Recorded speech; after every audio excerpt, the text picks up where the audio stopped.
CSW68 and United Nations NGO CSW68. And today we will be talking about women leadership in rural development in China. I'm delighted today to be hosting 4 amazing panelists to talk about these issues of women in leadership in rural China. Just to put the why am I as a panelist is over the last decades, I have been involved in visiting China and seeing developments from rural areas to actually urban areas. Actually, I just did a stats on how many women are there in terms of the whole world women population. And actually 1 out of 6 women in the world are from China. So it is an interesting group to look at. This event is hosted by Zigen Fund. Zigen USA is a registered 501c3 nonprofit organization since 1989. So with our many decades of work, we have been involved in helping girls go to school in starting many years ago in Guizhou, actually over 200,000 girls, and many of them coming back to being first teacher or first healthcare leader in the rural area. Secondly, is we and most recently we have now are involved in using education for sustainable development to further create integrated development for rural areas, creating green eco schools and green eco villages, utilizing the pillars of sustainable development in the areas of environment, in cultural preservation, in society equality, and also in sustainable economic models. So again, without further ado, I would love to introduce the several panels. Just to give a sense of the structure of today's webinar, each panelist will be talking for 30 minutes. The first 20 minutes, they will be talking about a message that they wish to share. Then afterwards, we'll have some Q&A. And if you have any questions, please feel free to list in the chat box. We will collect them, and at the end, at the end of our 2-hour webinar, we will then ask the panelists these questions. And if we're unable to answer your questions, we will certainly keep it, and we'll definitely come back to you. So right now, the very first, actually the 4 panelists that we have, just to let you know, is there will be ID, who will be talking about some of the historical perspective about rural leadership, women leadership in China. We'll be then having Zhang Ling, who will be talking about cinema and women in China. And thirdly, we'll be talking about Chen Ying, who will be talking about the areas of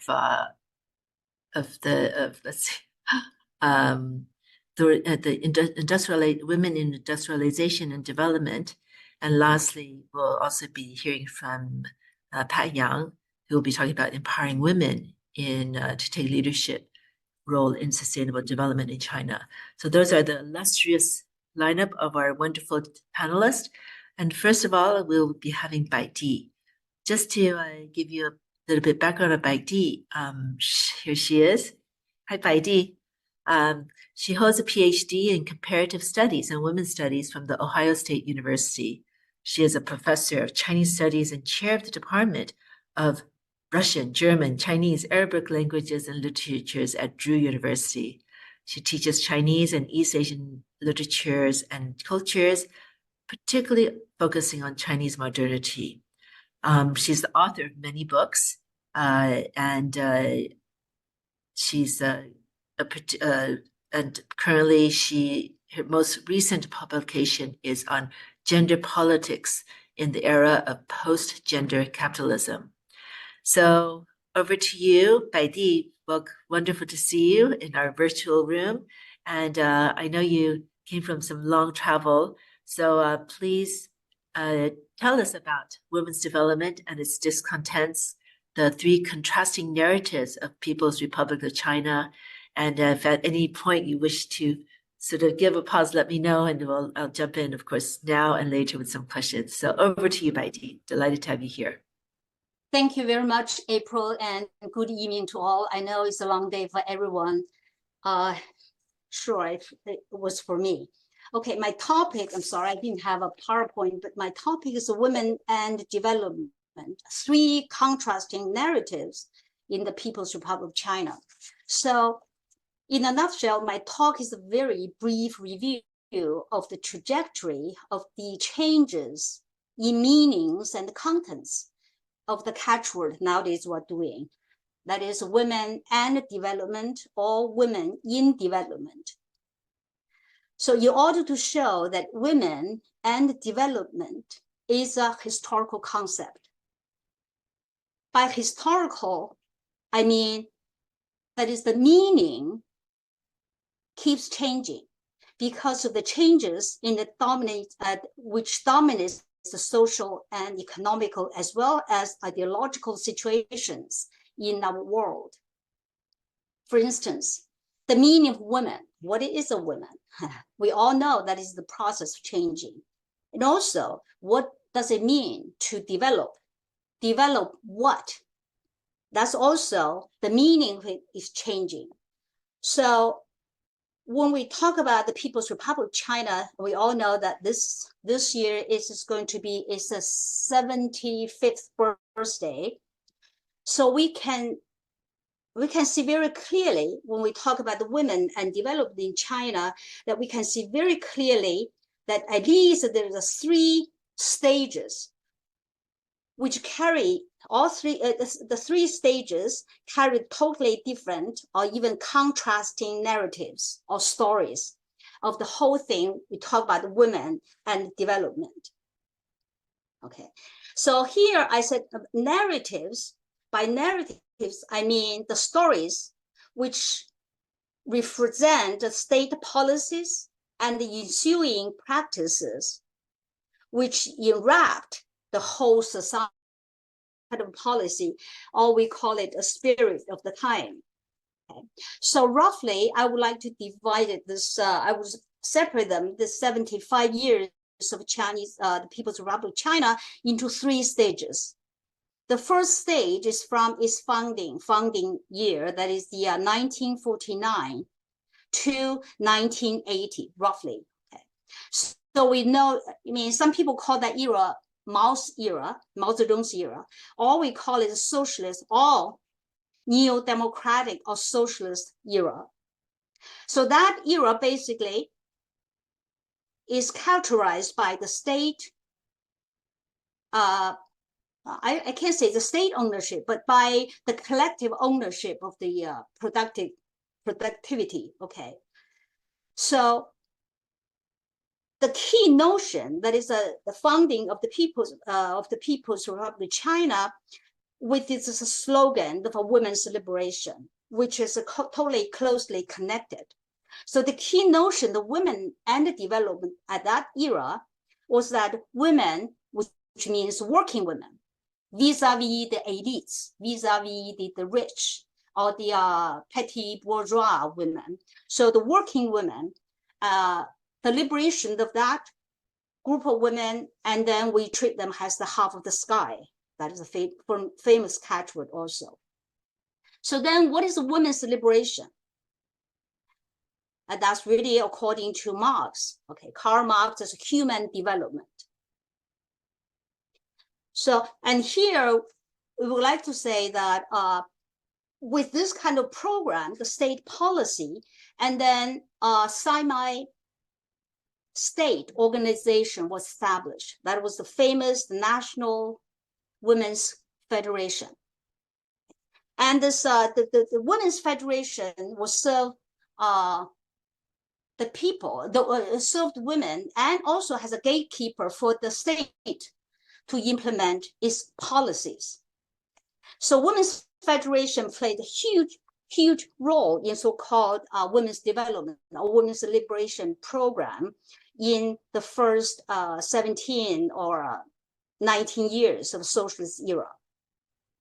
And then, so if we talk about the women and development at that moment, and we understand that the human, Marxists always talk about the human development. So this kind of a tongue-in-cheek kind of cliche to say that Marx thinks about communism society is going to have a full personhood.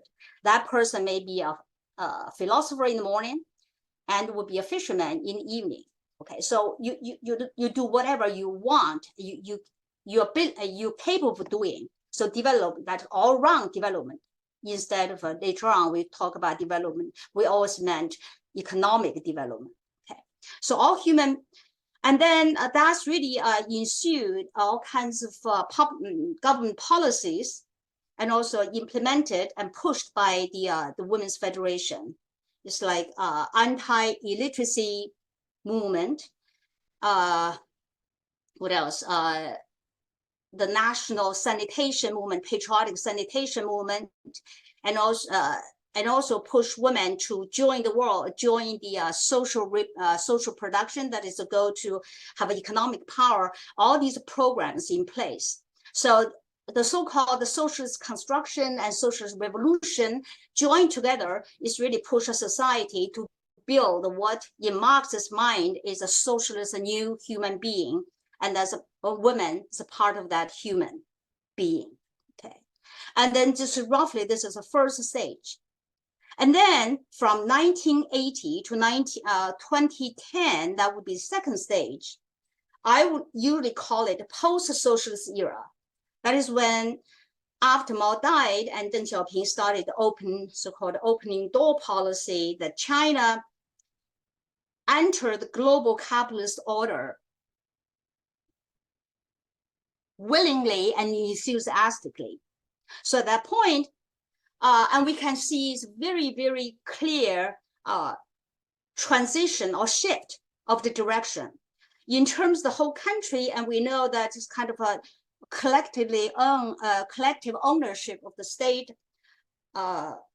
productive means will change into individually owned, especially in the countryside. Talk about responsibility system. That is the communes land all divided and to give to the each household.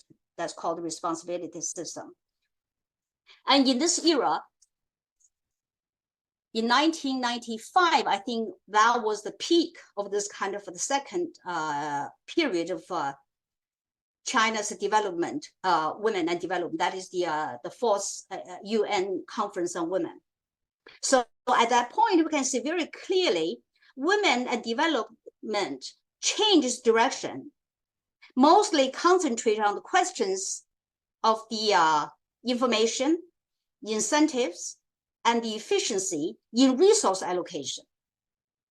So yes, and then we saw the information that is how to, and we put gender. That is the man and the women are different. There's a kind of conflict between men and women into the place. In this era, what we see is that the concept of women changed in China. So because we push for entrepreneurship, we talk about the break the glass ceilings, all these kind of programs with the UN support. And you can see that it's the elite women usually will, what is this being successful as a woman? And elites, right? You have to win the competition at different levels. At this point, we also see the dissolvement of a women's federation's role. So women's federation role from the national level to the grass level decreased. And they put out a kind of a very famous, the so-called false self, the slogan. So for women, previously in the Mao era, in the socialist era, that is we're all collective. So in a society that your liberation depends on my liberation. So we are in a community collective endeavor become self. So for selves are women should have self-esteem, should have self-reliance, should have a self-confidence, and should have self-improvement. So you can see that the language changed. And also the state policy changed. So that's why at that point, especially in the rural, in rural society, in rural villages, and women's, I think the huge issue was women's suicide. So a lot of scholarships on that, increase of numbers of women committing suicide. And the third stage right now, I'm talking about that is from 2010 to present. So why we put that as a time separating marker, because of the 2008 world financial and economic crisis. After that, we can see the whole tendency that nations in the world tend to be more nationalistic, okay? In terms of vis-a-vis the second stage, that kind of globalist agenda. And then at the same time, we can see culturally, postmodern society yielded to so-called post-human society. That's I'm not going to go into detail with that. But then, what is a woman also changed. I think what is a woman not only changed in the United. We all know in the United States and in the Western Europe, okay, the Western globe. Right now we debate what is women. See, the women is no longer, that term is a biological. In a biological is a biological order, but the social and the cultural. So we're still debating this, especially in my university, we're still debating that. But in China, we see the different kind of change. Number one, I think in China, the women, the class issues that marks the class issues was brought back, have been brought back and look at the women. So the argument would be that there was no single women. You talk about rich women and poor women, they are not one concept. So women looked more economically. So we talk about the poor women or lower class or high class or elites. So the formation of social groupings tended to be around class instead of sex and gender. This is one tendency. Another tendency that happened till presently, that is the urbanization, the fast urbanization China went through, which includes de-agriculturalization. And sometimes we, later on, another speaker will talk about that.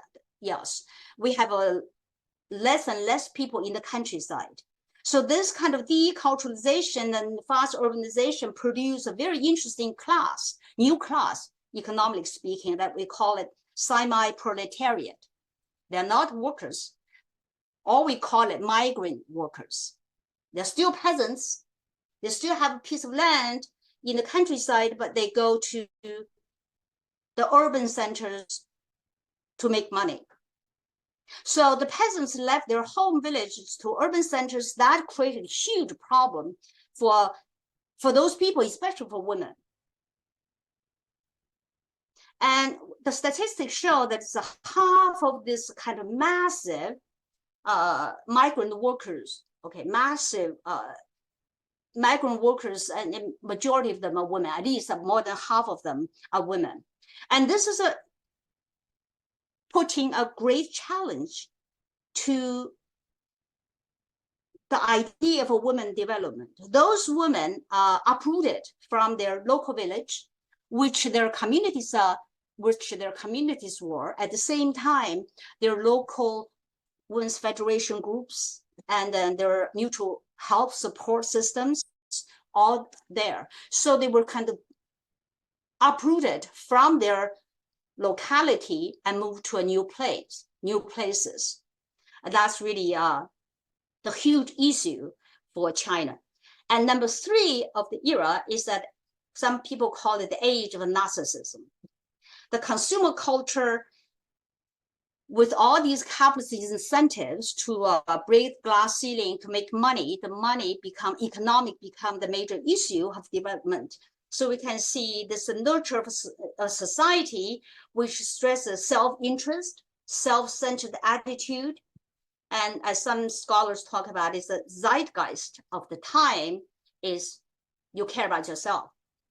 So, and this is very interesting at this point. At this point is that when we talk about the grassroots women or the working women or the lower class women in the countryside or in the cities, because we can neglect the people in the cities because there are a lot of them are migrant workers. So they are kind of basically at both sides.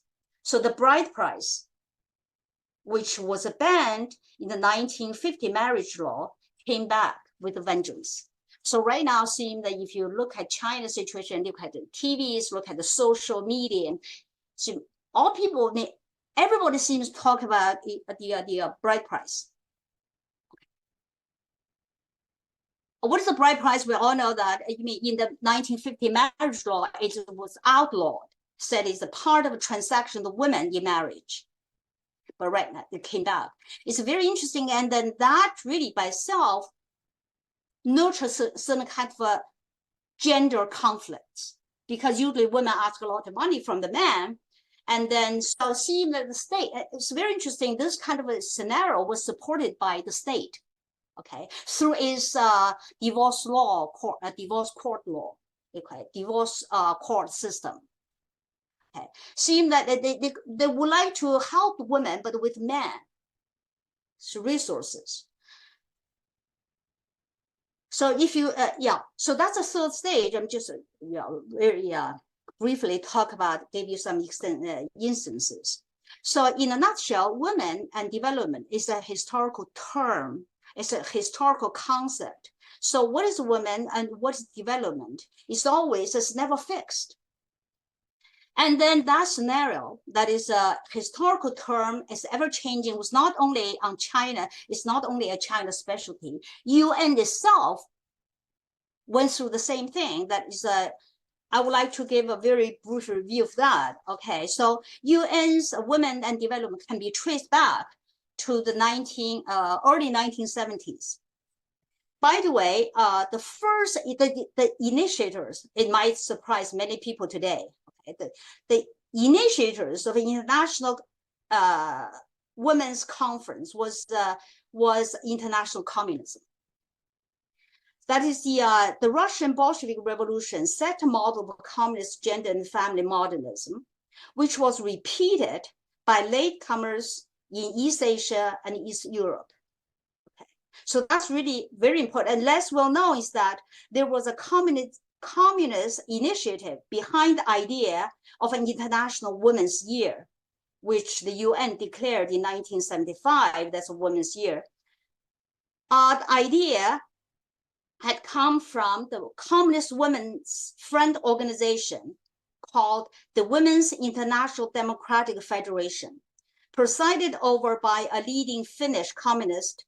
Her name was Herta Kuusinen. In 1972, this organization, from its official observer status, together with other non-government observers, put a proposal to the UN Commission on Status Women through the Romanian Commission delegation. That's also at that point a socialist country. The Commission adopted the proposal and submitted to the UN General Assembly, which endorsed it. So the whole thing was 1975 was to be the International Women's Year, dedicated to equality, development, and peace. So this is very important. So the UN's Women and Development really initiated from the 1975 conference. And then UN's also changed. I was checking today. So coincides with the China second stage. In 1995, the UN Conference on Women in Beijing changed this, basically the basic slogan, equality, development, and peace. I'm sure in 1975, equality, development, and peace is really have that kind of socialist flavor, okay, social agenda into that. But in 1995, the Beijing conference declared the fundamental transformation that took place in Beijing was the recognition of the need to shift the focus from women to the concept of gender.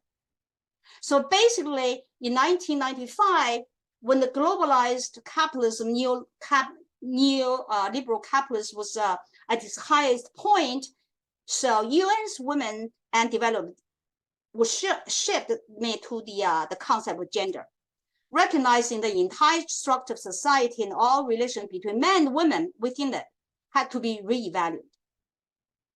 And then the recent stage, I checked that the UN in 2010, that's the third stage, said in this historical move, the United Nations General Assembly voted unanimously today to create a new entity to accelerate progress in the meeting that needs women and girls worldwide.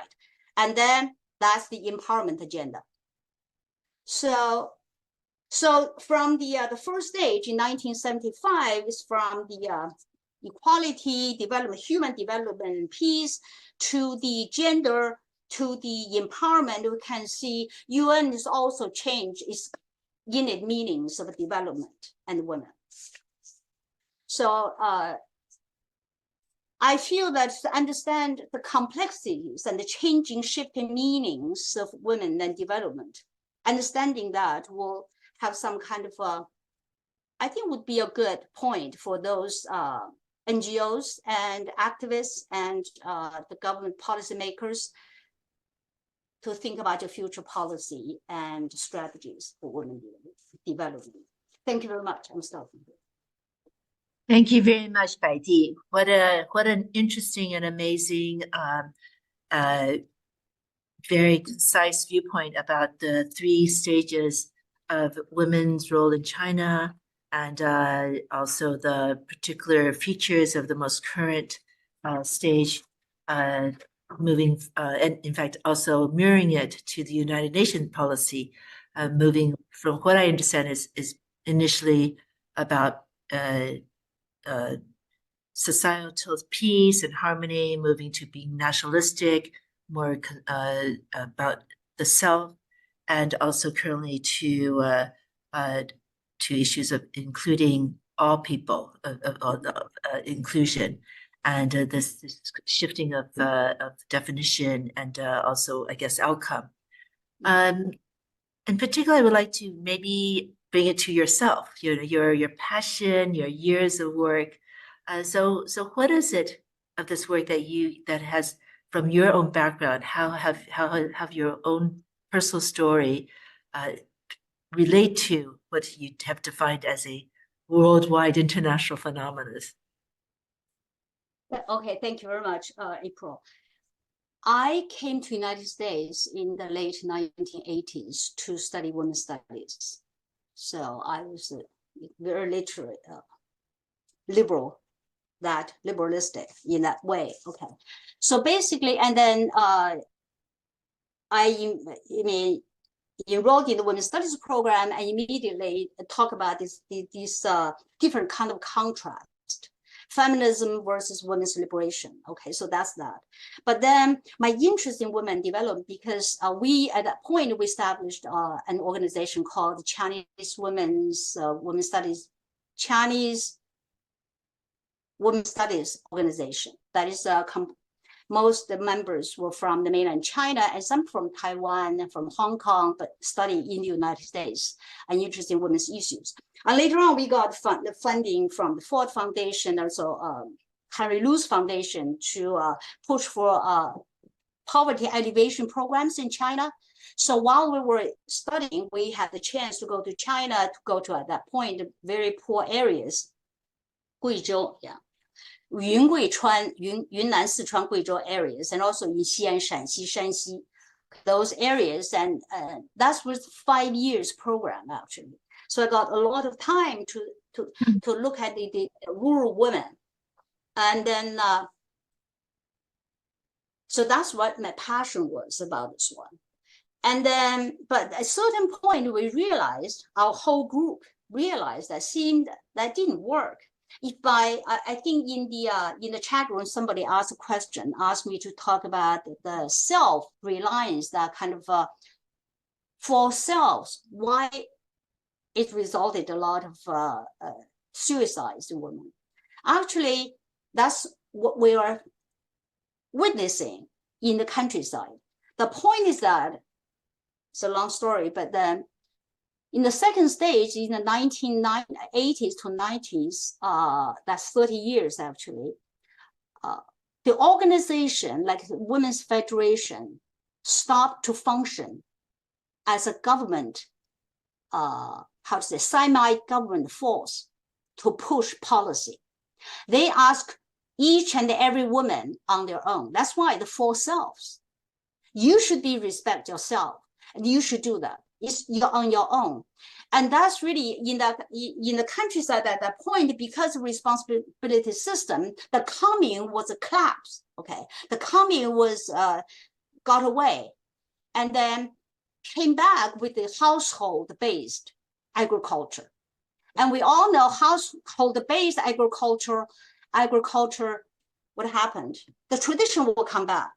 That's why the same time we had another movement that is government push, that is one-child policy program. That is the man had more power, because in terms of family, household-based agriculture, men had more productive powers. So women's status immediately dropped at that point, if I explain that to you clearly.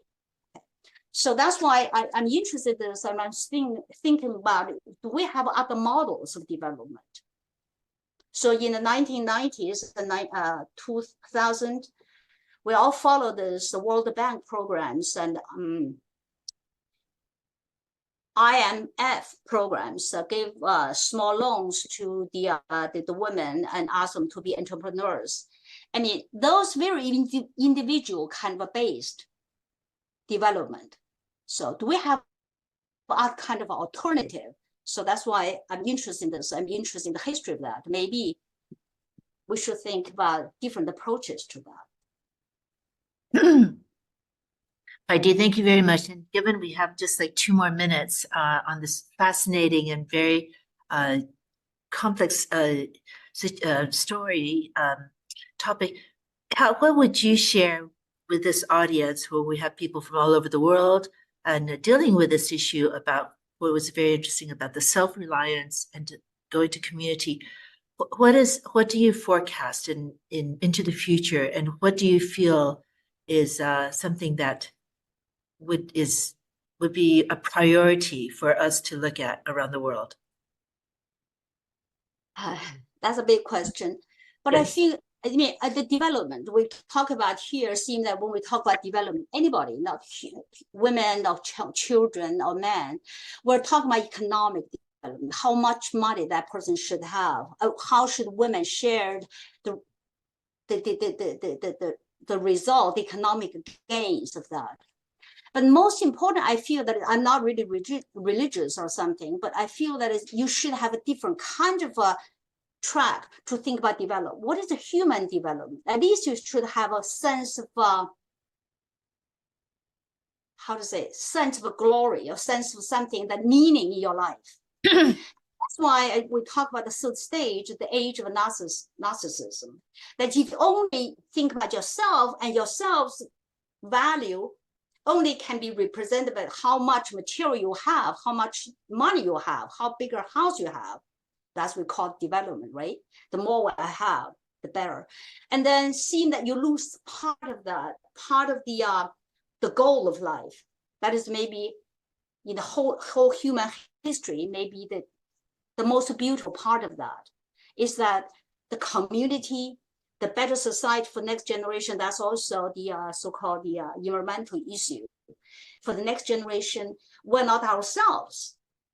We're this chain, we're all bound together. So I feel that was lacking in pushing economic development. Thank you so much, Baidi. What a wonderful way to summarize about reminding ourselves about the beauty and the reason for all of us being in this world, and to look at more than just the self-material metrics that is right now quite commonly used.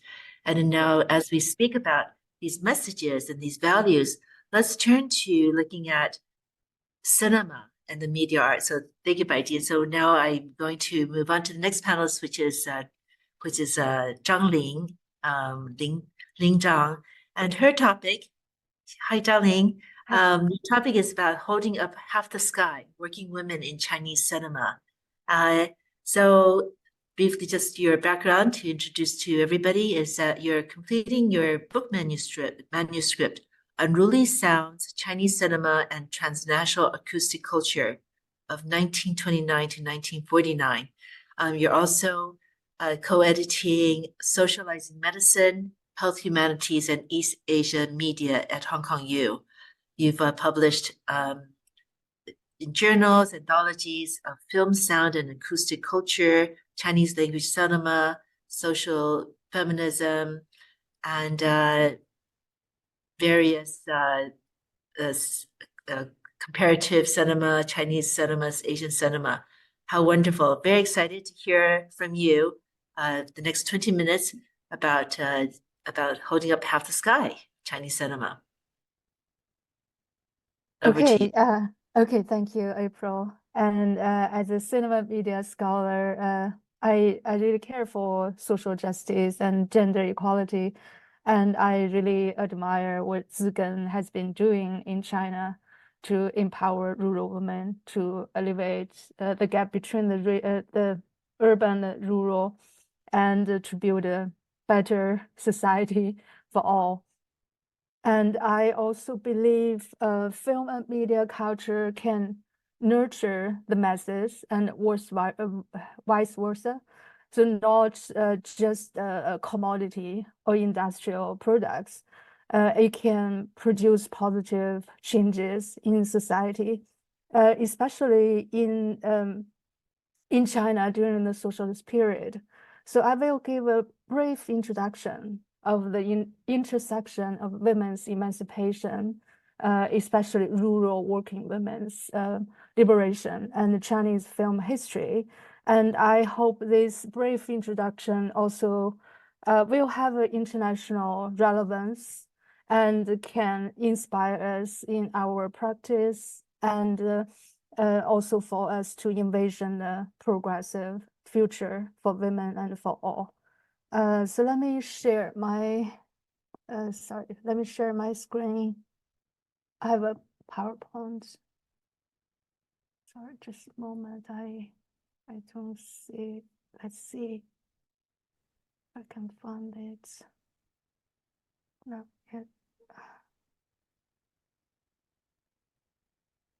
Okay, so let me share this.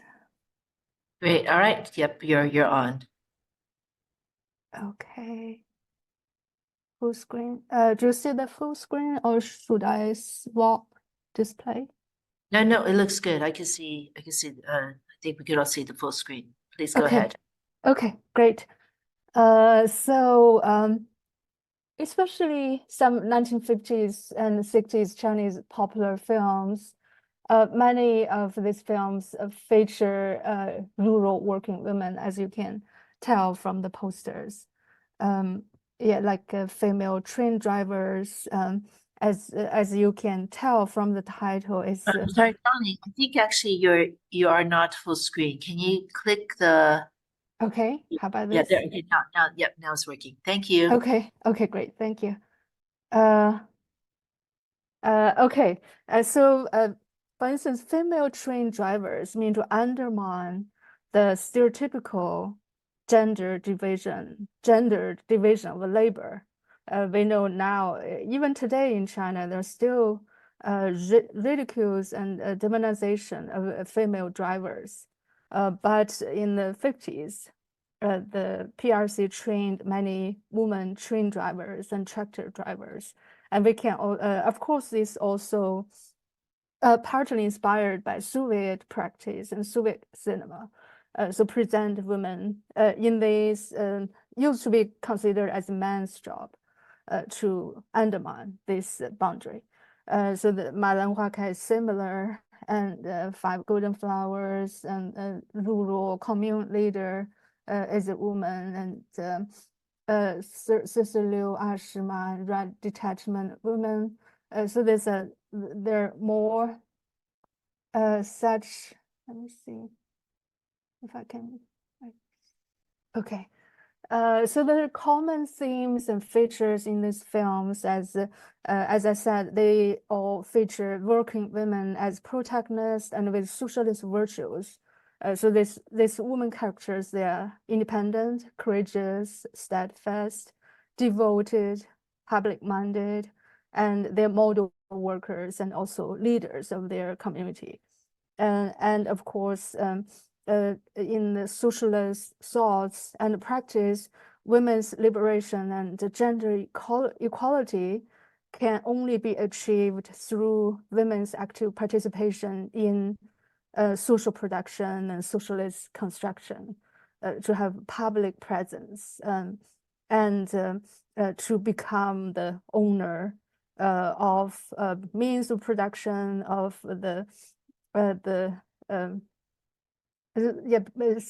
become masters, so-called masters of the socialist society. And many of these films also feature ethnic minority people, especially ethnic minority women, and promote regional cultures. As you can see the map. So many of these films set in Yunnan or Guangxi or some in Tibet and Xinjiang and Qinghai, where the ethnic minority people inhabit.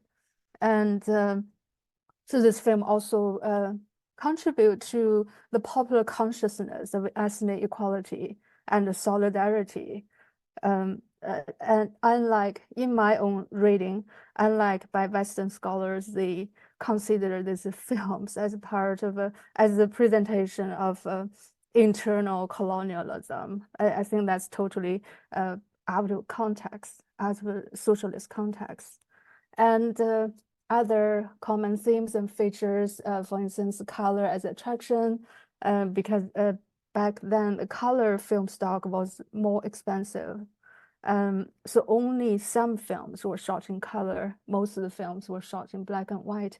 And some of the color films also meant to be shown overseas in Hong Kong, Macau, Southeast Asia, to promote socialist culture and beauty of the landscape and people and interpersonal relations.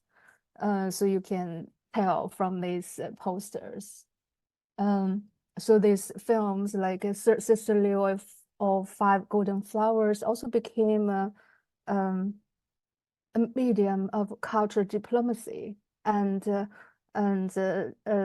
promotion of legitimacy of People's Republic of China among overseas Chinese population, especially in Southeast Asia. So these two films, Sister Liu and Five Golden Flowers, were extremely popular there. And there's some socialist genres like a musical or road narrative or comedy or epic. And of course, these films also got institutional support. So when we analyze films, it's not just the text or the filmmaker, but the whole structure and system. Because back then, most of the film studios were national and collectively owned, and distributed resources to different studios in Shanghai or Changchun and Beijing and other provincial capitals. And the system also trained women directors like Wang Ping, Dong Kena, and many other women directors. And also there were 16mm mobile film projection teams traveled all over the country and made these films accessible to people in rural areas. And popular magazines and newspapers also publish amateur, just ordinary audience reviews and discussions and letters. So the discussion of the films were encouraged and could become, so the films became kind of public events, and ideas in the films could influence people's thinking and their daily practice and their interaction with other people. So gradually made a positive change in different communities. So there's one theme in earlier PRC films, for instance, the women's liberation from landlord oppression, and in connection to land reform to revolution, a very famous film called The White-Haired Girl, as you can see the poster on the right, made in 1950, and adapted from folklore, also from opera, Chinese opera. Then later, it also became a Beijing opera repertoire in 1958, and became a revolutionary ballet in 1965. And this story based on real life stories of many women, oppressed rural women. So in this film, the protagonist, the young peasant woman called Xi she's the daughter of a tenant farmer, and she is forced to be sold to the landlord to repay her father's debt. Then she suffers from humiliation and mistreatment, even rape from the landlord, and she escapes to the mountains. Then, because lack of sunlight and vitamins, her hair turns white.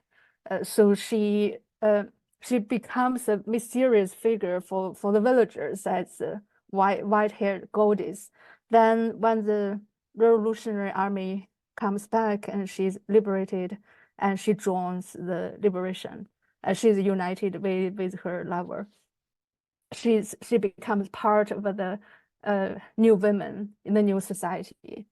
So there's a very famous theme from this story is the old society forces people into ghosts, and the new society turns ghosts into people. And this, of course, related to armed struggle, revolution against landlord class and land reform movement. So the landless tenant men and women, they got land and they could till their own lands, and they won't suffer from hunger or from debts. And this film was extremely popular. So the number of audience reached 6 million on its first show in 1950 or 51, and ranked first in the most popular film ranking list in 1959, according to the very popular film magazine called Popular Cinema.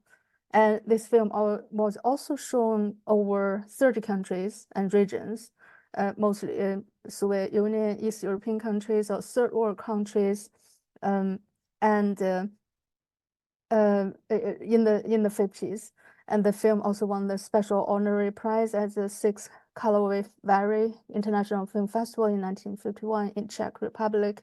So it's a kind of socialist film festival. And another very important issue Professor Badi mentioned is about women's marital and divorce rights. So these popular films promoted the new marriage law issued by the new PRC, ensuring women's rights to get married to whatever they wanted to, they fell in love to, and also their divorce rights. So raising awareness of gender equality and advocating for end to violence, domestic violence, polygamy, and arranged marriages. So there were some 1950s films like Children's Marriages, Mother Wants Me to Be Married, and there are also some films based on revolutionized popular traditional operas, local operas. For instance, the Yuezhi opera, The Butterfly Lovers, championing free love, and Pingju, a northern opera, also promoting love between young people in the labor in production. And Hua Mulan, the woman general, the ancient story turned into modern with modern relevance. And there are also Beijing opera women generals in Young Family. And another very important issue, and you can see there's so many films, and only part of the large numbers of films about rural collectivization and people's commune and women leaders. And in the poster on the right is a Kazakh woman leader. And the poster is from the film called Red Flowers in Tianshan, set in Xinjiang. And the woman is a Kazakh woman. So in 53, there were already some films, including the woman representative. But since the Great Leap Forward in 1958, around 1958, actually women got further emancipation and participation in socialist production, according to oral history of these women and lots of scholarship, because some scholars, Western scholars and Chinese scholars, they have this anti-communist mentality, and they see all periods of socialist history as negative. They consider Great Leap Forward a disaster, a total disaster. Of course, there were some issues and problems, but we have to have a kind of we have to see its complex aspects. So at least in terms of gender equality, almost all women experienced that period, considered this period a kind of, they had positive experience. Yeah, so these films include the film Commune Leader, Triumphant Songs of the Oasis, Snow Sea and the Silver Mountains. This is about producing cotton. And Li Shongshang, very famous, The Village with Locust Trees, A Blade of Grass on the Kunlun Mountains, Red Flowers in Tianshan, Yellow Sand and Green Waves. This also set in Xinjiang. And the Jingpo girl, about the Jingpo ethnic group, a woman from Jingpo ethnic group. And Sisters in the Mountain Village. So this from the 50s and 60s. So this portrayal of devoted, motivated, and determined model workers and leaders from different ethnic groups in different locations as well, and the theme of social mobilization and enhanced productivity. These women characters, if they are married, they're always domestic conflicts because their husbands are usually kind of backward, and they have to struggle on two lines. One is public domain, and the other is domestic. They have to negotiate and struggle with their husband, try to raise their consciousness as well. And then during the Cultural Revolution from the 1960s into 76, they were more radical fiction films and model opera films featuring women leaders. So this period, we witnessed the radical politics and aesthetics, showcasing strong-willed proletarian women of different professions as fighters and leaders. And this was also an effort to revolutionize and popularize elite art forms, for instance, Western ballet and Beijing opera, and reorienting them to feature and serve the workers, peasants, and soldiers. So for the first time, we see proletarian women soldiers become ballet dancers. It's for the first time we see them on a ballet stage. Also the workers and peasants, they enter the stage at Beijing Opera was also revolutionary. So there were some very famous representative works like Red Detachment of Women, as on the right, the poster, Harbor, All to the Dragon River, the Aslia Mountain, Haixia, and Chimiao. Chimiao is about woman barefoot doctor. And there's a local opera, Lu Ju, Half the Sky. and the youth is like fire, about women workers and technicians. And they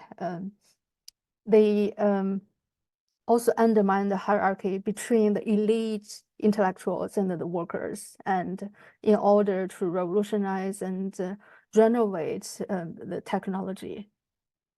And then move to, I will talk very briefly about the 1990s privatization, atomization, and individualism. Professor Badi already mentioned narcissism was closely related to individualism and atomization in the neoliberal global capitalism. And actually, in the 1980s, we already saw the farewell to revolution. Actually, it was a rejection of socialist thoughts and values and practice, including women's emancipation. So we saw in 1980s popular culture and literature and intellectual discourse, the demonization and ridicule of the iron girl, the model workers during the Cultural Revolution, and a resurgence of a patriarchal discourse dominated by male urban intellectual elites. And since then, in popular culture and in Chinese cinema, women were often portrayed as objectified or sexualized, considered passive consumers rather than active producers or leaders.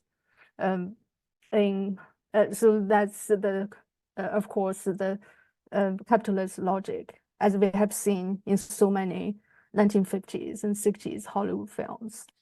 And rural working women are notably absent in most films that predominantly focus more on urban women, especially mainstream commercial films. Of course, in the fifth generation films in Zhang Yimou and Chen Kaige and Tian Zhuang's film, you can see some rural women, but those are not realistic portrayal. Those are like fable or allegories. And the film industry also changed. It became increasingly more market-oriented and profit-driven. And so we saw the gradual process of capitalization and privatization. The national-owned studios collapsed, all became kind of corporate. And we also saw the decline of workers' clubs and cultural palaces in urban areas.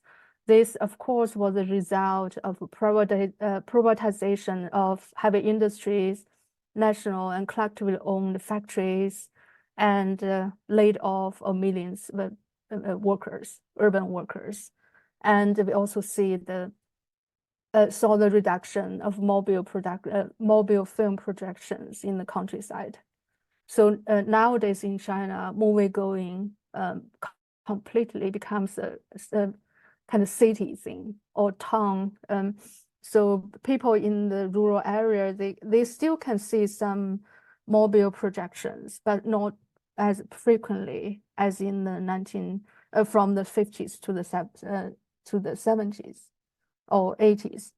And there's one interesting example, as you can see from the poster. I'm not sure if the translation is right. The male sorority director is in villages. There's some women's committee. So in the village, there should be a woman director to take care of the rural women's issues. But in this film, the director is this man. He's a very famous comedian in China, Zhao Benshan. The character's wife, but the wife refused to be the director, so the man takes over. So in the 1990s, even the director becomes a man who tries to organize rural women. But since the privatization in the rural area, so the communities kind of collapsed, and individuals and individual families became atomized, and so there's a rare sense of collectivity. So it was very difficult for him to organize these women. So this comedy is about the failure of social organization in the rural area. So this film was made in 1999. And finally, the 2000s, of course, is a very rough picture. There's so many different kind of films, but I just see the general trend is that mainstream contemporary fiction films often portray rural women, especially those working as domestic workers, from an urban middle class perspective, sometimes demonizing and stereotyping them. So these kind of portrayal reinforced class hierarchies and depicted rural women as lacking agency. And for some younger women, like in this picture, so there's a very interesting documentary I would strongly recommend, called "We Were Smart." So this migrant workers, including both male and female, they had a subculture called the shamate.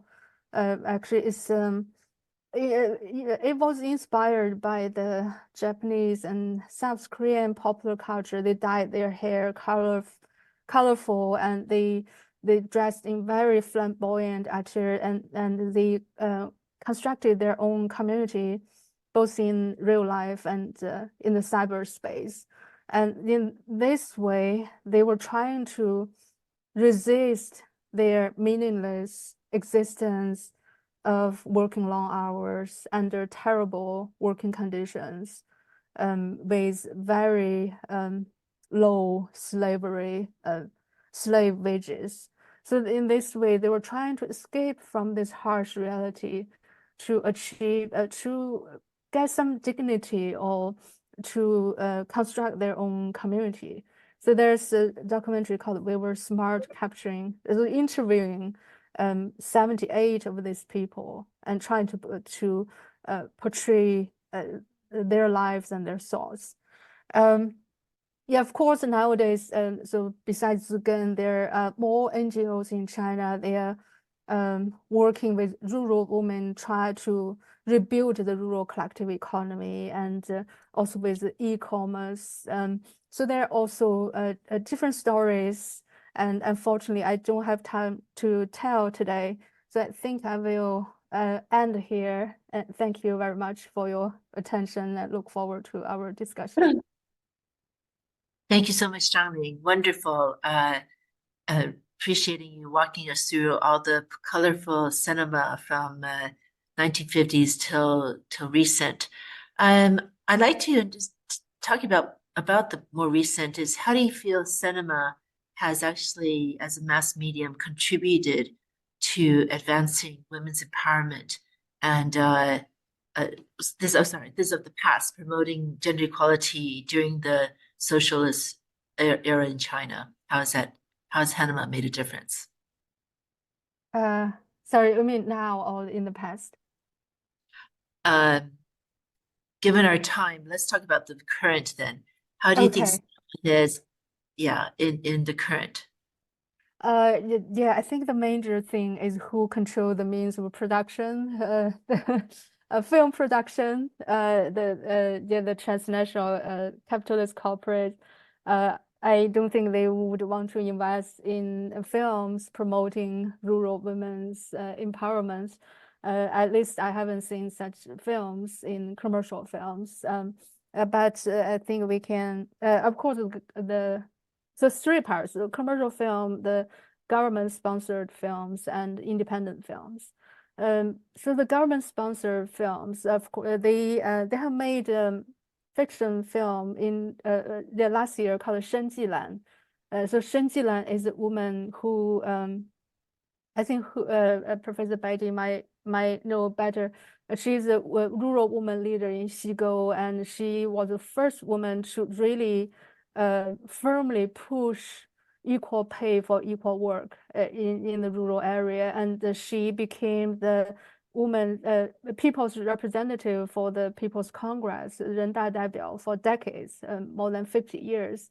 And so she's a woman who has made great contribution to gender equality in the rural area in China. So there's a fictional film about her, but these films lack of a public exposure, and sometimes with low quality.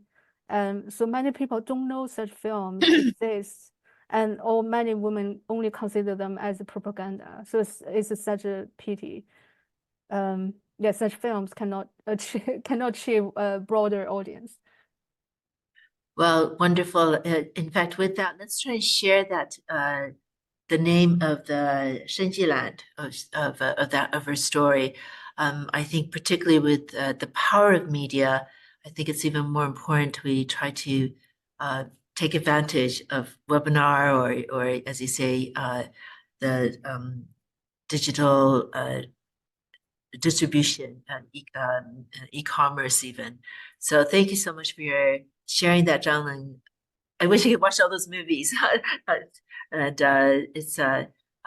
but particularly if we could, share that link in this group right now, I think it'd be really wonderful. So right now, thank you for your time. Okay, thank you. Move to our next panelist, which is Chen Ying.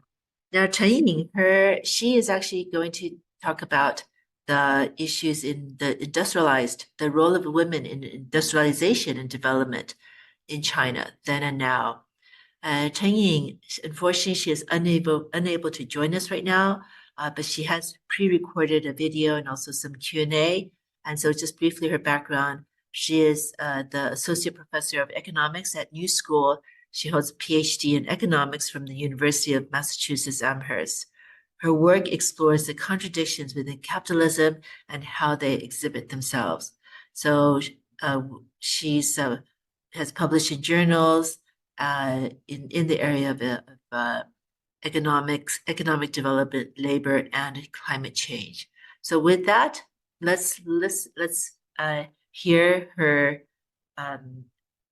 discourse about women industrialization in China. Hi everyone, I'm Ying Chen. I would like to first thank Zigen and Yang Guiping 老师 and also NGO CSW for inviting me to this panel, and also thank Wenxing for coordinating the work. I unfortunately cannot be able to join the panel tonight due to a time conflict, but I'm very glad that I still have the chance to make this recording and share my thoughts with all. So I am trained as a political economist. So my plan for this short talk is to discuss the gender and development from the political economy perspective. And first to talk about in general how capitalist development in the world affects women's position. And then we can look at the case of China to discuss its unique features. So theoretically, the classic capitalist development model relies on transferring the surplus labor from the rural sector to the industrial sector to support industrialization. Wages oftentimes are being repressed to just the subsistence level. As long as it is higher than the compensation rural peasants would have received if they stayed in the rural sector. Urban workers' wages were also kept really low because they were subject to the competition from the low-paid rural migrants. And this process will continue until the rural surplus labor is depleted. And that is when the wages will start to rise and the industrialization would be deemed as completed. Historically, industrialization actually relies heavily on women's labor. So this is something that we don't often get to see in the mainstream discussion. Because if you think about this, in the early stages of development of industrial capitalism, textile industry was a main pillar of the industrial capitalism development, right? And capital accumulation was made possible by the extreme exploitation of the most vulnerable sector of the working population at that time, which is women and children. So at that time, we also had child labor. There are statistics showing that until 1838, women and children constituted 62% of the entire labor force. That was more than half. When production was increasing fast by 40% in the period from 1820 to 1845, wages only rose about 5%. So this was from historian Eric Hobsbawm's data, basically showing that women and children were heavily exploited, even if their output was growing fast, right? The wages were still artificially kept at a very low level. Another example, in England, right, during the Industrial Revolution, the spinning jenny, which is the machine used for spinning wool and cotton, was actually specifically designed for the body size of a young girl rather than an adult male workers. This really shows how important women play the role in the earlier Industrial Revolution in England. During the 19th centuries, men and women both had to work to survive in England. Unmarried women need to work to survive, and given the low wage paid to the labor force in general, and during that time, women usually received lower wages than their male counterpart, about a third or half of their male counterpart. Married women also had to work along with their husbands and later their children to support the family. So this was the default pattern at that time. It was only in the second half of the 19th century that women in the labor force started to slowly decline the share of women in the labor force. By 1911, participation rates of married women in the whole country fell to only 10%. And this was the first time this idea of family wage was introduced and was only enjoyed by a privileged sector of the working class, which basically means adult men, in theory, can earn enough wage to support the entire household. And the wage was still kept down because now the reliance is on women's unpaid labor within the household, what we would call the social reproductive work, household work, right? Which, as Marx would argue, served as a free gift to capital. And this is a very similar trajectory experienced in the United States as well. In the United States, young unmarried women were the main labor force in Lowell, Massachusetts tax mill. So if you really look at the history of industrialization, right, the earlier industrializers relied heavily on exploiting women's labor. Now with globalization, the more labor intensive and also the more exploitative manufacturing industries have been outsourced from those early industrializers to the global south. So global south, third world country women's experienced, as many scholars would argue, triple repression. First, they have to experience patriarchy within home, patriarchy at home, and then they had to experience capitalist and imperialist exploitation at work. Their wage were being paid lower than their male counterparts domestically, and their wage was also kept artificially lower than their peers in the global north countries. And this is not just a moral choice from the capitalists, from the managers, but it's a pattern that is consistent with the logic of capitalism. And so this is the political economy perspective, political economy analysis of the phenomenon. The key to the logic of capitalism is that production, investment are all profit driven. It's driven by profit motivation, right? Capitalists will not invest if they do not foresee profits. And while they are in the competition game, they will do their best to stay in the game through becoming more cost competitive to drive out their competitors and to sell their products and to realize their own profits. So this logic will explain some of the patterns we have seen throughout the history of the textile industry, the garment industry, meaning the sectors that makes clothes. The reason I want to highlight the textile garment industry is because it was heavily dominated by female labor force.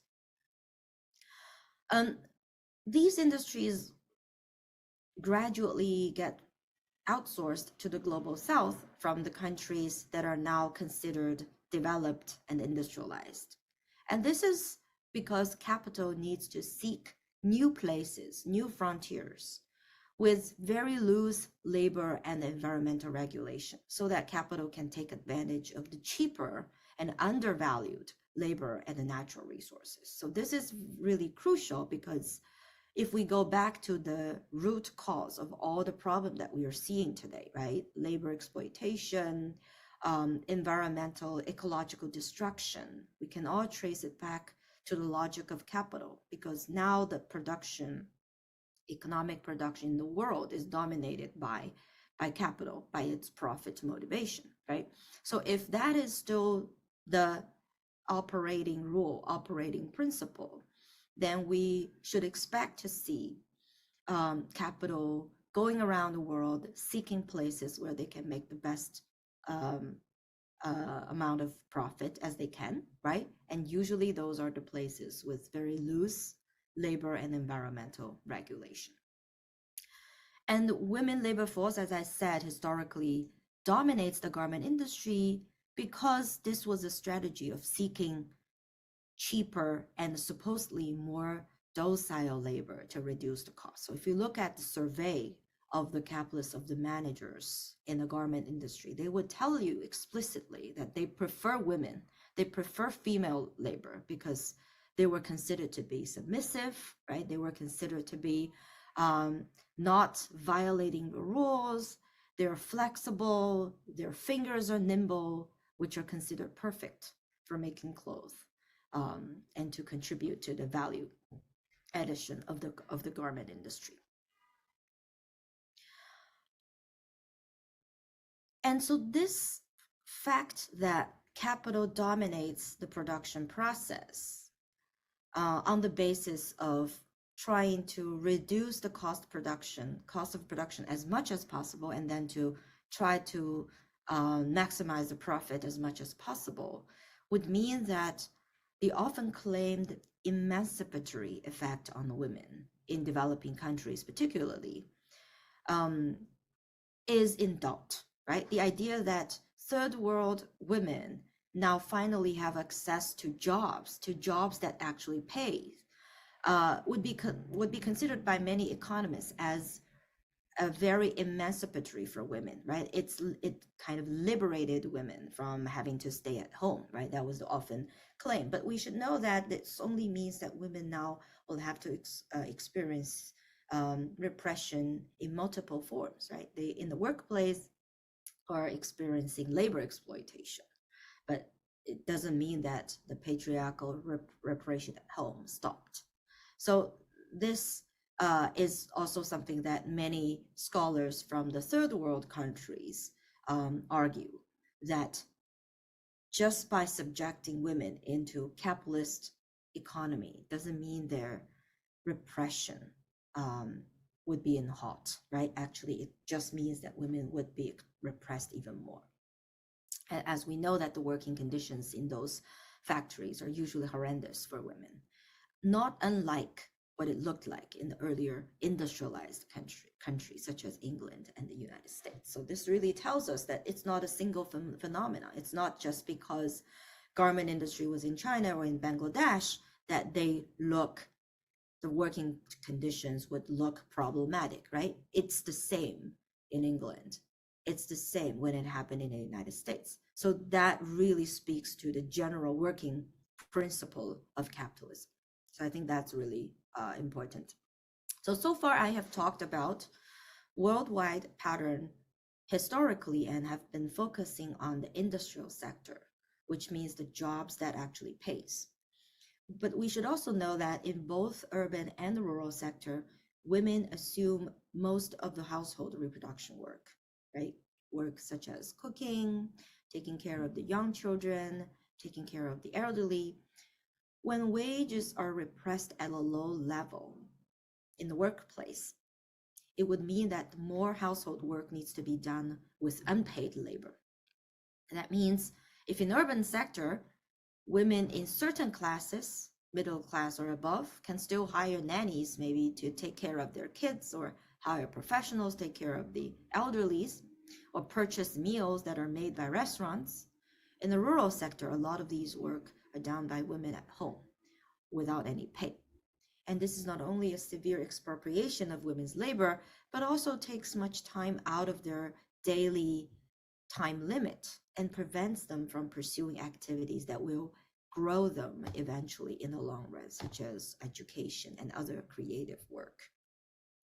And this is why in the economic development studies, one of the crucial goals for women's development is to provide accessibility to gainful employment.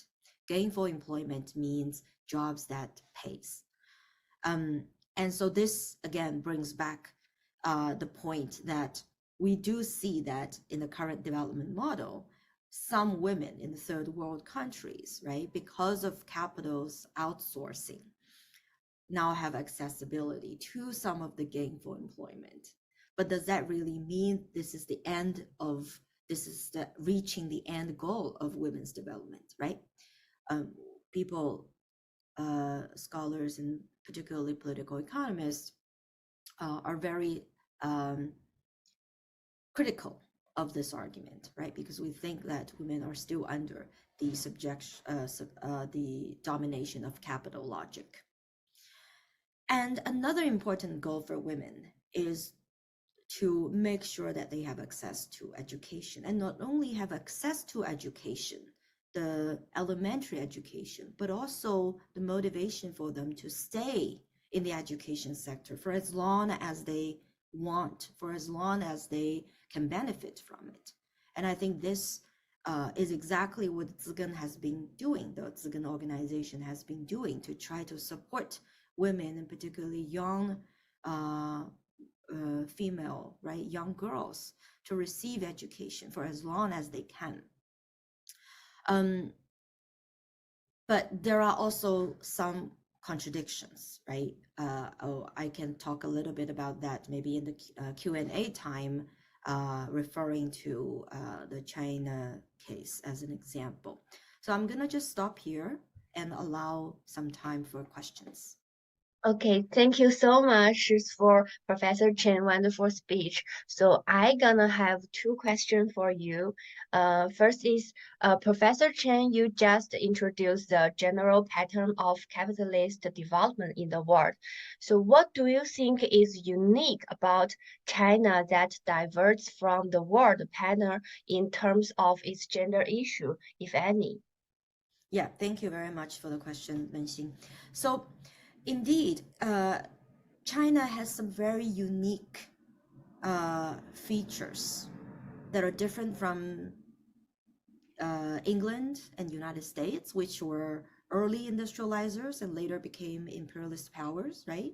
But China is also very different from countries such as India and Bangladesh or Brazil, for instance, right? Those are the countries that are now still considered developing countries.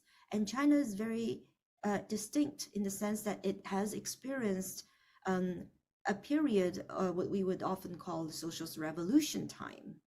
And during that time, it had made some very impressive progress in terms of improving gender equality.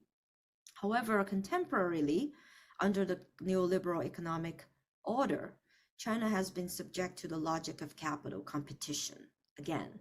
And so some typical problems in the classic capitalist development model also occurred.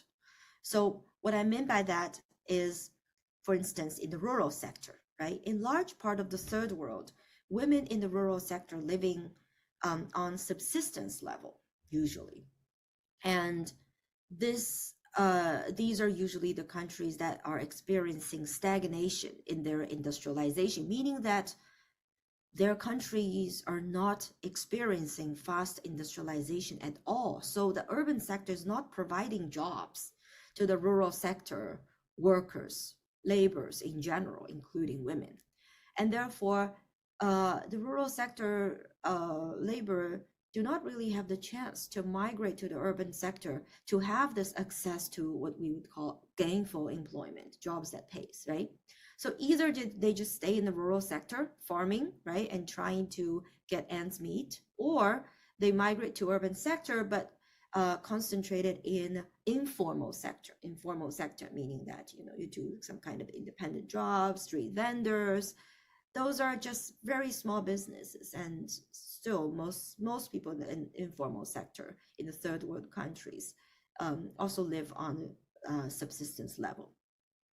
In this, China is unique because it is right now undergoing rapid industrialization. So there is a large demand for labor from the rural sector, right? It has been ongoing for decades. And now the problem was actually the opposite of the other third world country, that China is experiencing labor shortage. We often hear from the media, right, that we have labor shortage issue. So there's this big demand for labor from the rural sector. And therefore, women in the prime age have the access to gainful employment in the urban sector. But this also means that they are subject to both the exploitation in the industrial sector and also the expropriation of unpaid care labor when they are back in the rural sector. For young kids in the rural sector, the idea of going out to work and earn money becomes more enticing than staying for education, both because of the urgency to earn money to support family or to gain the sense of independency, the sense of autonomy, and also because the education sector in the rural sector is severely under-resourced, meaning that if they stayed in the rural sector for education, they would have very little chance to compete with the urban sector kids in terms of national examination. So this path of social upward mobility through education has become really slim for kids born into the rural sector. And so all of this kind of disencouraged kids in the rural sectors, including women, to stay in for education, right? But instead it encouraged them to go out to work, to become the young generation of the rural migrant worker as early as they can. Another example, which is also a very crucial concept in the economic development studies, which is women's fertility rate, meaning how many kids women give birth to. And so this is also a very crucial aspect that scholars study for a lot of the developing country women's. As we know, women's fertility rates tend to decline as countries develop. And this is because as women's education improves and the social network matures, there's less need for unpaid care work and more autonomy for women to decide whether they want to give birth or how many kids they want, right? That's why when we look at the wealthy countries, usually we see a general pattern of declining fertility rate. But this is, again, very unique in China's context because economically, China is still developing and it relies on the cost-effective labor, the cheap labor, right? But women's education in the urban sector, at least, we can even argue that in a large part of the rural sector, China's education literacy rate was way higher than a lot of the developing countries. If we want to compare to India, for instance, right? That was a big difference in terms of the literacy rate. So in that sense, the education level of women in China has greatly exceeded the average level of developing country. One could argue also as a result of the progressive policies during the socialist time. And together with the rising cost of living these days, and especially in the urban sector, cost of living is expensive, educational expense is extremely costly. Women are disencouraged. They felt less imperative to give more birth. And that's why we're starting to hear all these campaigns from the media that women need to give birth to more children for the sake of economic development. But why is that the case? If we really think about this, right? There is a labor shortage problem, right? But the idea is that with more labor supply, lower wage can be achieved. With more labor competing for jobs, right? Managers and capitalists can repress wages out of this competition. So again, this is a very typical logic of capitalism. the idea that if we do allow labor shortage to continue, right, then there's very little chance to maintain low wages. And therefore, in the world capitalist order, China would be less competitive in terms of its cost of production. But this, again, I want to mention this because it's related to women's position again, right? Because it's related to women's education, it's related to women's sense of autonomy. Then can they make their own choices about the fertility rate, or does it have to subject to the overall capitalist development need? So I'm just giving these two examples to show the unique Okay. features of China. Yes. Okay, thank you. So you have mentioned ecological impact as well as the gender impact of capitalist development. So what do you envision as an alternative development model that would benefit both the ecology and the gender equality? Yeah, that's a very good question. I started the talk by discussing the historical development of the textile garment industry and its role in the capitalist development process. And I emphasized how it helps accumulate capital through heavily exploiting workers, and particularly women and children. And unfortunately, this pattern is still under operation in the global south in general. So as long as capitalism is still the global economic order, we should expect to see capital always going around the world, as I said, to find the next frontier, the next country, the next region, the next group of marginalized, powerless people to continue the process of capital accumulation. So a lot of people, a lot of scholars, this is also the research that I'm doing, a lot of the scholars are trying to criticize China for being exploitative about their labor, for not allowing gender equity to reach its full potential, right? I would argue that this is not a unique problem of China. This is any country, what they can experience if the global economic order is still capitalism. If you want to join the global capitalist club, right, to be part of it and to join this global division of labor. And therefore, what I think is that an alternative development model, first of all, should not center on the profit-oriented motivation. Right now, investment is based on profit motivation. Instead, investment should be oriented towards socially desirable sectors, meaning sectors that would actually improve human well-being, health, education, right? Creative work, instead of sectors that brings the quickest or largest profit, right? So I think the overall logic, overall motivation of making investment needs to change.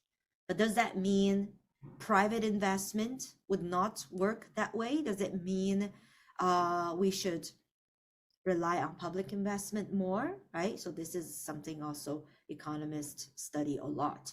And so far the consensus has been that it seems from the record, from the historical record, that in sectors such as education and health, usually the public investment brings out outcomes, brings out social outcomes in a more effective way. And therefore, I think this is a very crucial feature of an alternative development model. And the major criteria we should be thinking about it.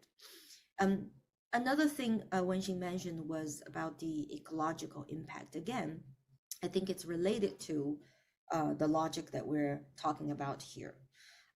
We need to make sure that the alternative development model is not obsessed with GDP growth, right? Because so far this has been the case. GDP growth has become the main criteria for every country in terms of evaluating their performance. In China, particularly, local governments sometimes their own promotion depend on the GDP growth, the income growth, right? And this is the case not just in China, in almost all the countries that we can imagine. But if we want to really guarantee a development model that takes into consideration of ecological sustainability as well, we need to make sure that some sectors do not have to grow. Sectors such as finance sector, right? Sectors such as those heavily polluting, carbon intensive sectors, probably they don't need to grow. It's not really urgent for them to grow so fast. Instead, sectors that are ecologically more sustainable, green energy, for instance, right? Forestation, sustainable farming, sustainable animal raising, all these kind of sectors deserve to have more resources for them to grow. So in that sense, an alternative model need to also have selective plans about which sectors needs to grow faster and which doesn't, which don't, right? So I think those are the two criteria that I can imagine as major pillars of an alternative development model.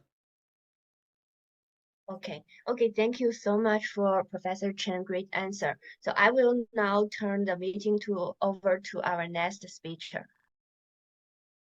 Thank you very much, Chen Ying and Wendy, for that very interesting discussion about our development model and the prospect of an alternative development model. Let's then talk about actually women leadership in the rural area in China. And it's about particularly empowering women to take a leading role in sustainable development in rural China. And this year, I am very, very happy and privileged to introduce Pat Yang Lao Shi to talk about this interesting and very important topic. Pat Yang Lao Shi, she is a candidate for, here's her background, she's a candidate for master's and PhD degrees in the Teachers College at Columbia University. She is the founder and chairperson of Zigen Fund USA, and she is also the co-founder of both actually Zigen Foundation in the United States and also Zigen China. She has long-term commitment to rural education and development in China. And she's been deeply involved in promoting education for sustainable development. And over the past 3 decades, she has extensively visited, worked, and lived in impoverished rural areas of China, supporting education and rural development initiatives. Her efforts particularly are focused in supporting girls' education, establishing village and school libraries, improving school conditions, and many of these projects in the form of the Green Eco School and Green Eco Village have been implemented in over 300 remote and impoverished schools and villages across more than 20 counties in over 10 provinces, and benefiting at least 150,000 girls in assessing education over the past 38 years. So over to Yang Lao Shi to talk about empowering women in leadership roles in rural China. Yang Lao Shi.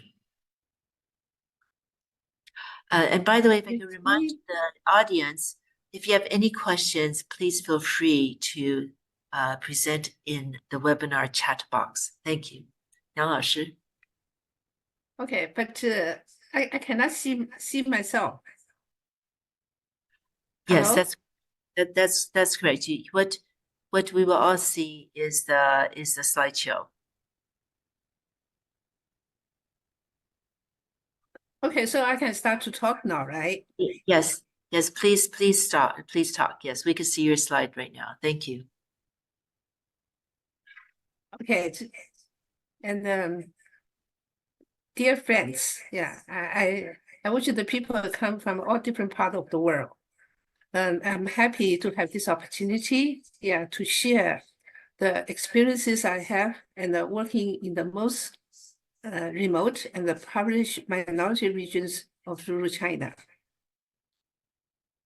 And it's before I talk that, and we have to talk about some of the heavy vocabularies, yeah. But be patient, it's short. And right now, my topic is about to empowering the woman to be the leader in promoting sustainable development in rural China. Now, what is sustainable development? Now, what is not sustainable development? Yeah. When we talk about sustainable development, the louder we talk, which means that the not sustainable, which is equally, impressed. Okay. And for the not sustainable development, we have some keywords. Okay. One is the unlimited growth. And the second is the production. The production is for the profit, and it's for the capital accumulation. It is not for the benefit of the well-being, of the human existence. Okay. And so for the profit, forever growth, and for the capital accumulation, then is consumerism. Okay. So through the advertisement, through the value change, yeah, and the consumerism become part of the life. Okay. Yeah. But in the meantime, the resources in the earth is limited. So this unlimited growth and the limited earth resources is an unsolvable contradiction. And that's why we talk about the sustainable development. And since 1987 and then 1992, I think under the organization effort of the United Nations, okay, and they have the important conferences about the environment and the development. See that the environment and the development join hand to hand together. Yeah. You cannot solve the problem alone. So the sustainable development, which means that it's not economic only, okay, so has 4 important pillars. One is economic vitality. Please notice that it is not economic growth, okay. And then the second, environmental responsibility, and then cultural diversity, and then social equity. Yeah.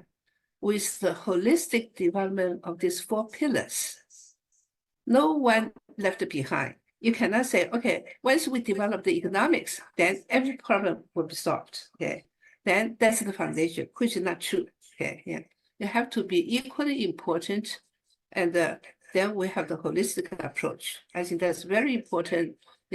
Different from the one dimension only. Production and consumerism. But still, 4 pillar is very broad, okay, dimensions. How can we really implement?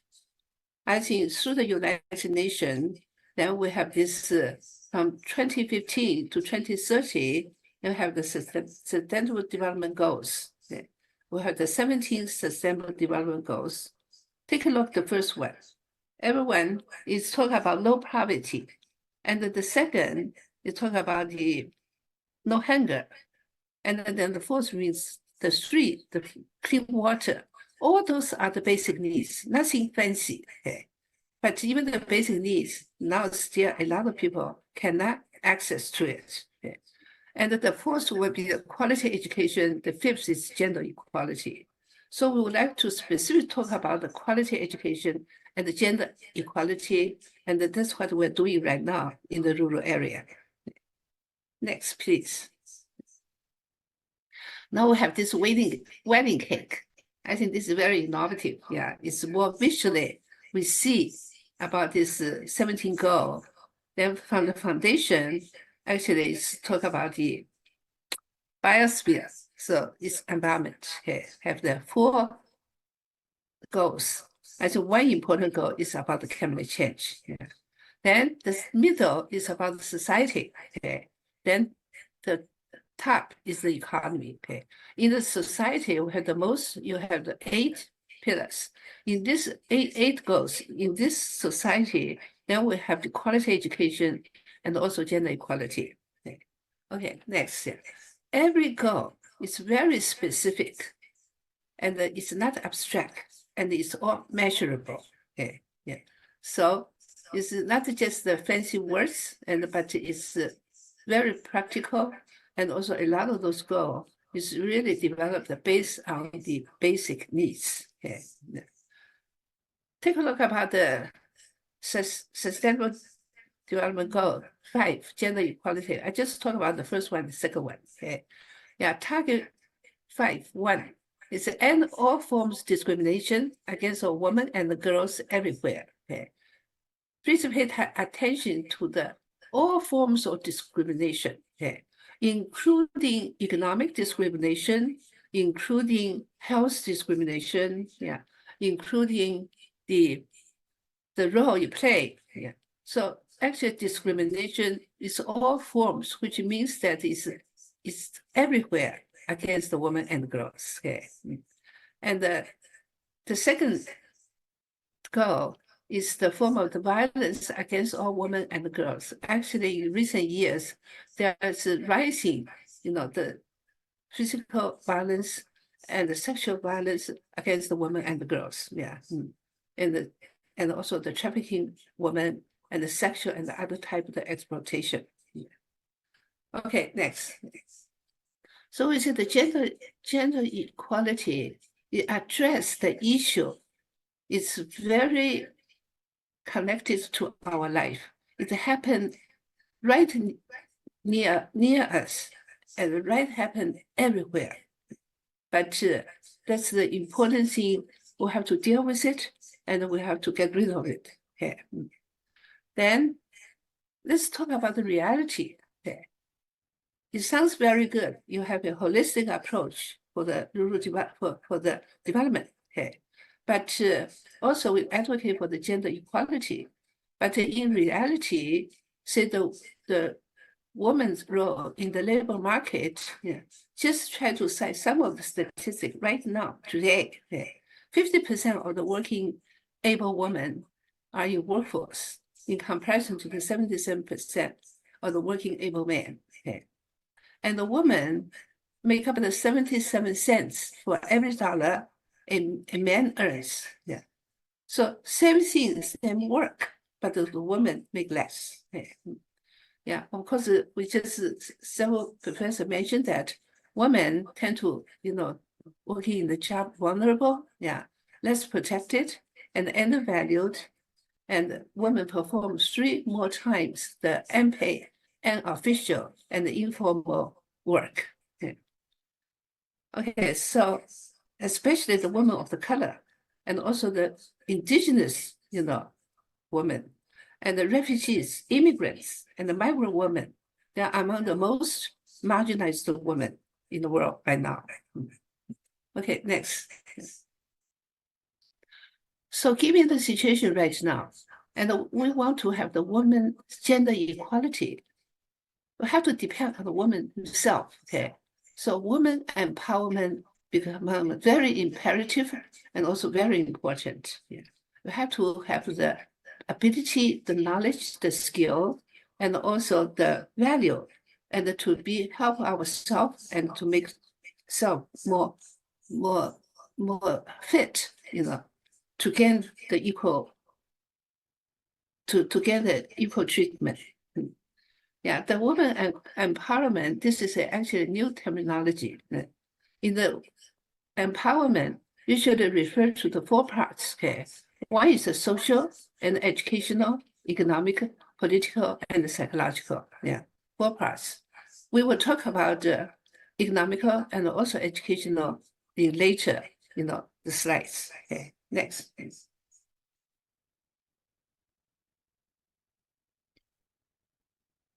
Like today, our topic is about the empowering the women becoming leaders, okay, in promoting sustainable development. Okay, yeah.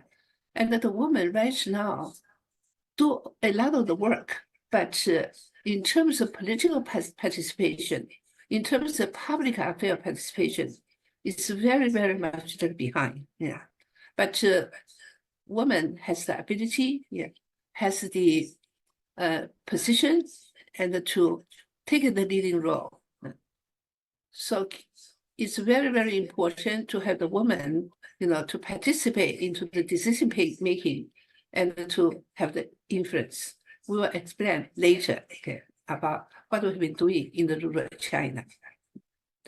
Okay, given the long-term vision, you have a gender equality. Okay, you have a four pillars. It's all holistically to implement in any society to make it sustainable. Okay, but in reality, which is not the case.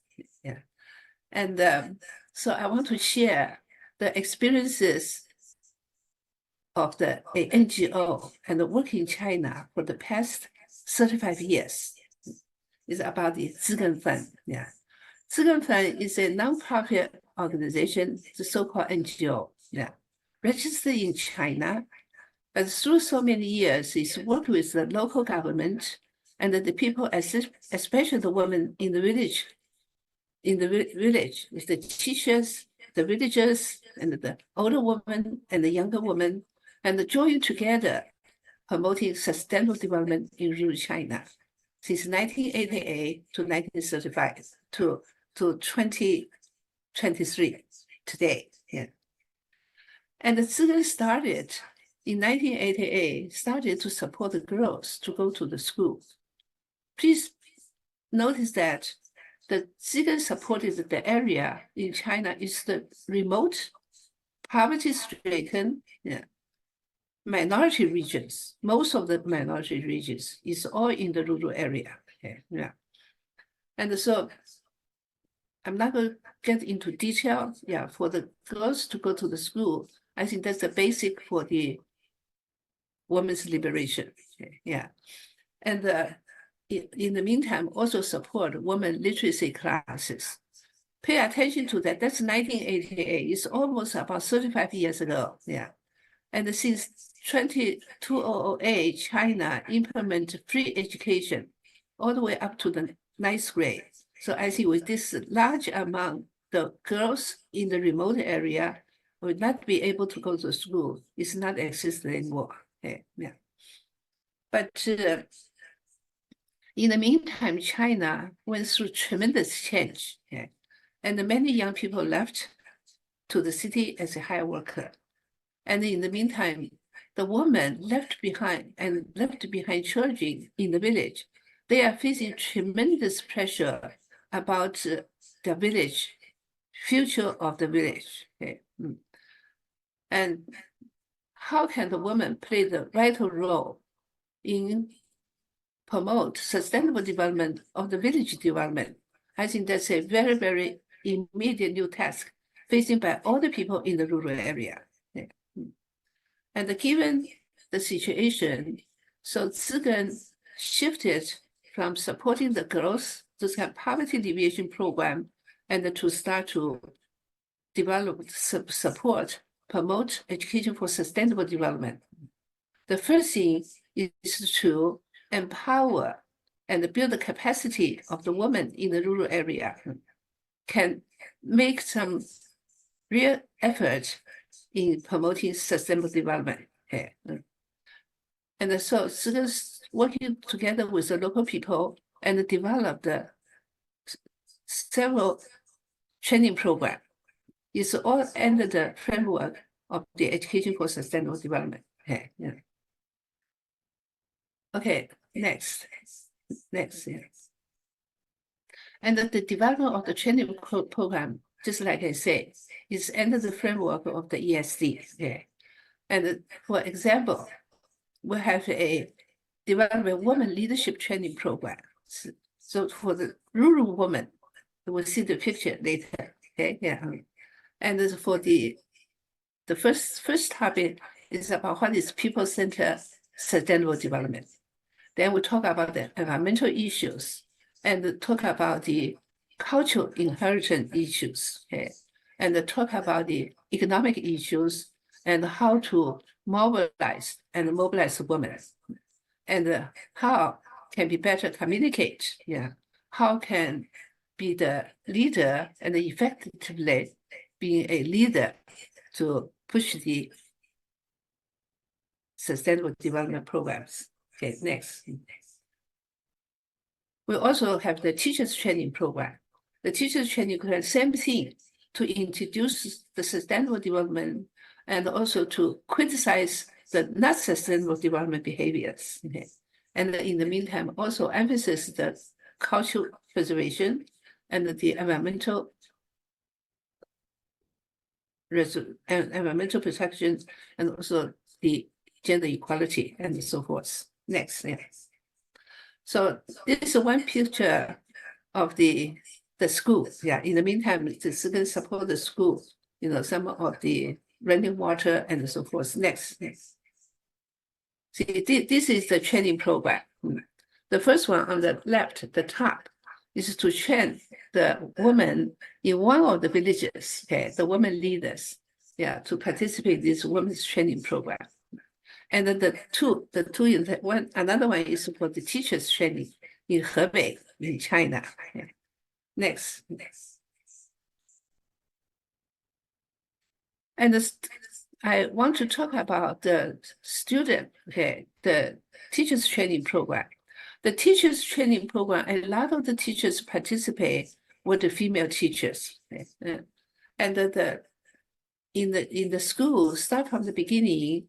So through the training about the importance of the 4 pillars, so the teachers were based on what they learned, and then based on the local life, you know, experiences, and they train the students about the environmental protection, about the working, you know, in the field and so forth. Yeah, this is the teacher with the student working together to work in the field. Another is important thing, we talk about the cultural preservation. Like we talk about, you know, in the indigenous culture, they have a lot of culture actually is environmental friendly. Okay? And also, especially, you know, it's much more health, yeah. Especially the relationship between the human and the nature is joined together. Yeah, it's not the human above the nature. Yeah. So the teachers, after the training, we integrate this kind of philosophy and this kind of value into the student teaching activities. Those are the students joined together. Those after the training, the women, older women and the young women get together, talk about what they should do, you know, in their village. Next.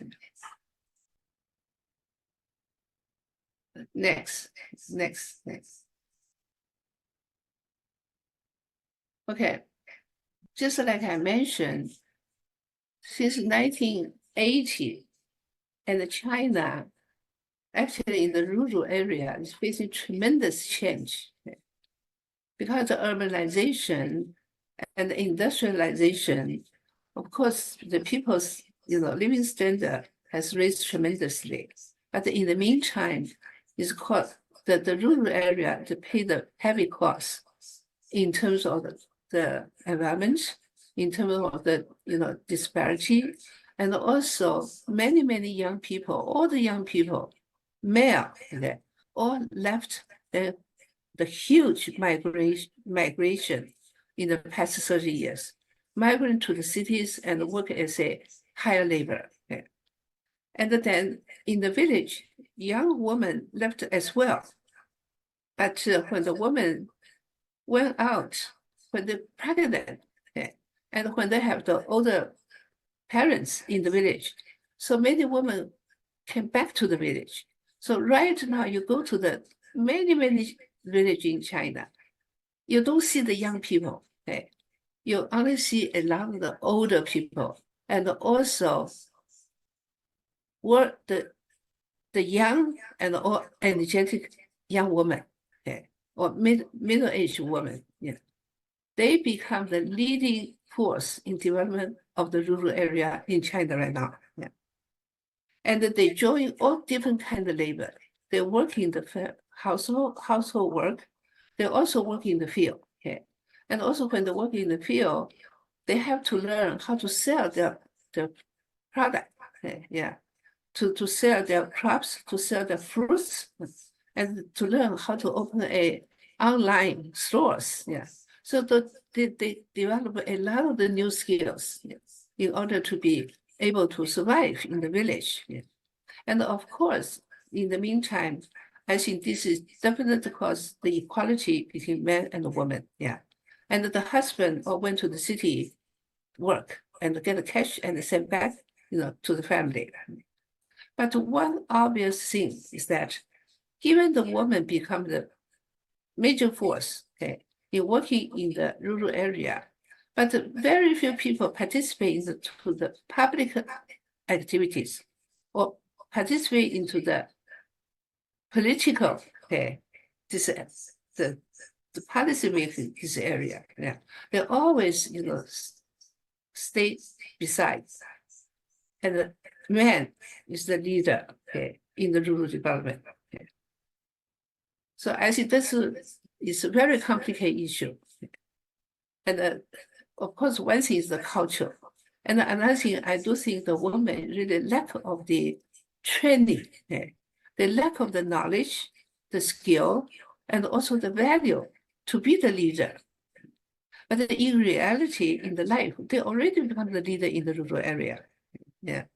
So I do feel it's so important to train the woman, have to provide the opportunity of the training program for the women in the rural area about the environmental issues, about the gender equality issues, yeah, about health issues, and all those, yeah. But they lack of this kind of training and the knowledge. This is what the student is doing right now. So develop a different kind of training program, and also to organize the women after the training. They always want to become a cooperative, yeah, working together. So this is a very interesting. You see, all those women, they're always in a group, yeah, and they're working together or go out together, yeah. I think for the rural, just as I say, China, the rural area is huge country, but it's all the rural area facing tremendous migration. And the young people went to the city to work as a higher labor. But the women left behind in the village and also left behind children become women become the leading role, the leading force in the village development. But I think the lack of the training, yeah, and the lack of the skill and the lack of the knowledge to do this. And this is very much urgent needed. And of course, about the children, the education, how can the education relevant to their life and relevant to the sustainable development is not just the test scores, and also is facing great challenge too. Yeah. So, yeah, if there's more time, we can share more short films. Yeah. Okay. Yang Lao Shi, thank you so much for sharing the incredible work by Zigen over the last 35 years and identifying the critical need for education, particularly for women, in order to empower them to take on more active and leadership roles in China. I'm curious, as you reflect on the last 4 decades of your work in China, how do you feel how has training been delivered from years ago until now? And what are the ways to be able to scale and offer greater training for the needs of the Chinese women in rural China? First of all, we are talking about the poor area, okay? Yeah, because China is huge, yeah. In the city or in the rich provinces, it's different story, yeah. But in the poor area... Let me rephrase the question. What is the training you're doing, that Zigen is doing, that is able to reach many people? What method? So first of all, there are very few training course, short-term, non-formal, short-term training course to the woman or even to the men in the village level. Okay? And if they do, most of the training program is about the skill, how to plant the trees, how to grow the fruits, yeah, and how to take care, the field. Yeah. So very few training, even they do have the training, it's about the skills. Okay. And also it's about how to make the money, okay, through those agricultural products. Yes. As for the very much ignored about in the village, the environmental problems, about the cultural preservation, yeah, about in a larger dimension to look at the village development. Very no this kind of training at all, I would say. Okay, yeah. So when we first started, actually I just talk about my experience. Yeah, when we first started, when they say it's empty talk. Okay, we want to have some training can make us immediately can make the money. Okay, can make us rich. Okay, and so they don't want to come to the training. Yeah, but through the persuasion, through the organization, we finally get some women and also the Lulu, the men, to participate in our training program. And after training, I just tell you the really story. I remember one woman came over to me. She was so excited. She said, "Oh, Yang Lao, I didn't know in culture has so much things into it. Okay, not only just singing and dancing, also agriculture, yeah, and so many little things. And now when I work in the village, I don't just look at the money alone. I will treasure our culture. I will pay attention to our environment. And also I will see our, the herb medicine. We are so rich, we are not that poor. Yeah. I think she was very excited, and she said, I always have such a heavy burden, want to make the money. Yeah. But in our poor village, we cannot become rich, but we can do a lot of many other things too. Yeah. Wonderful. Thank you. Thank you, Yang Lao. And actually, given we have about 20 minutes left in our webinar, I'd like to actually open up to general questions and dialogue amongst our wonderful panelists. So, Baidi, if you could turn on your video, Baidi, in your work in women's development, Zhang Ling, yours about women in cinema, there you are, and unfortunately, Chen Ying, she's not here, about her women in industrialization and development. And if anybody have any questions, please do bring it up to in the chat group. First of all, I would like to ask for all members of the panelists is that the topic here is talking about empowering women leadership, and I think there is a consensus trend is that today's world is really heavily the metric is about GDP and material output, and women by nature is more about caregiving, is more about nurture, which is particularly important in today's of climate change, of impending technology, AI, and the loss of bio and cultural diversity. So I would like to ask all members is what do you think, and to share with the audience, what do you think is the most actually studies has shown that the biggest change to have women change their model is by role models. So I wanted to hear from you. How do we get more women role models? And perhaps you could share yourself. What is a role model in your life? And I encourage that we are getting more role models, female role models, to have more women in leadership. So that's the question I'd like to have each of you very shortly respond to that question. So how about we'll start with Baidi. You can start with other people because I have to think about it. The model. Okay.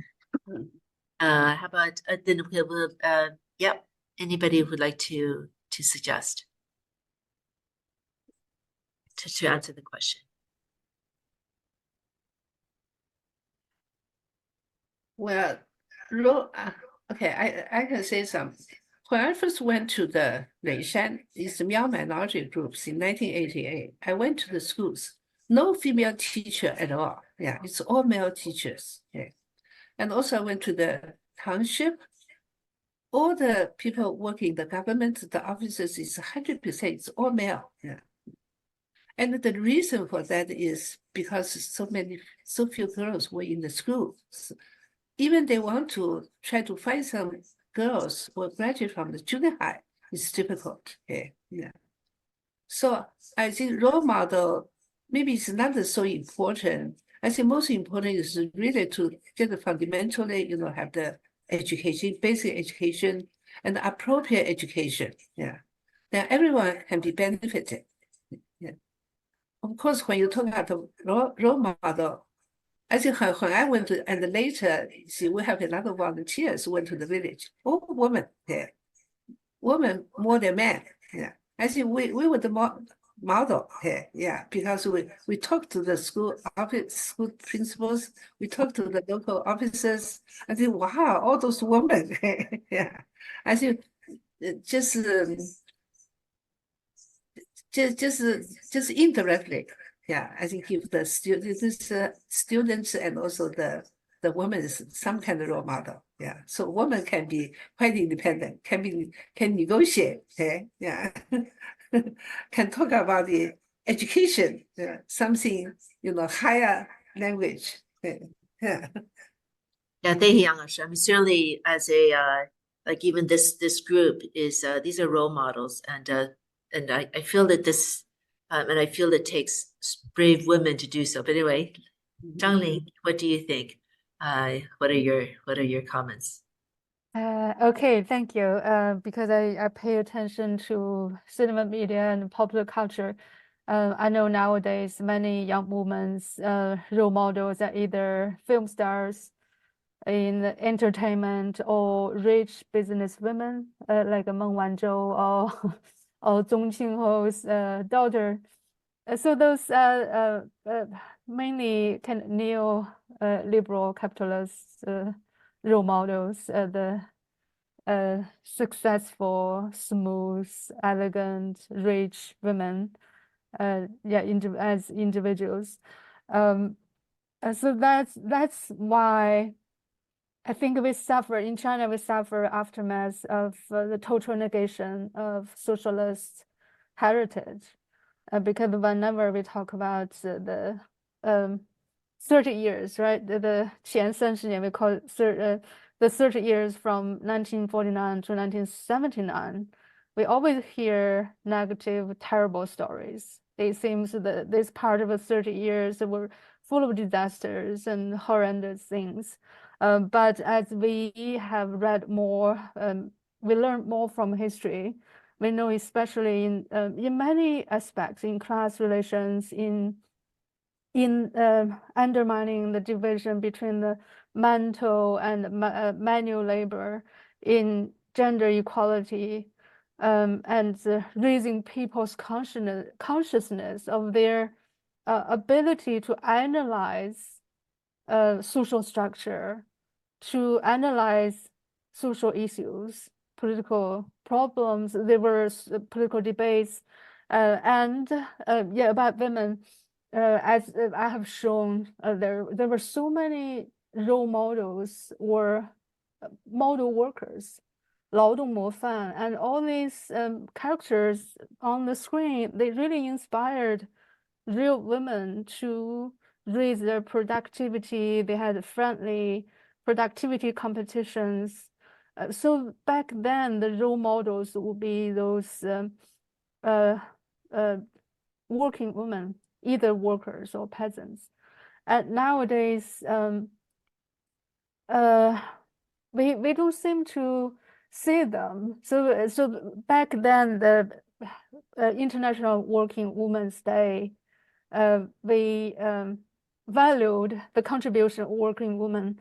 But nowadays, on this day, people only talking about a woman get flowers, get half day of a break, or they're called goddess or 女神 or something. So totally dehistoricized and depoliticized.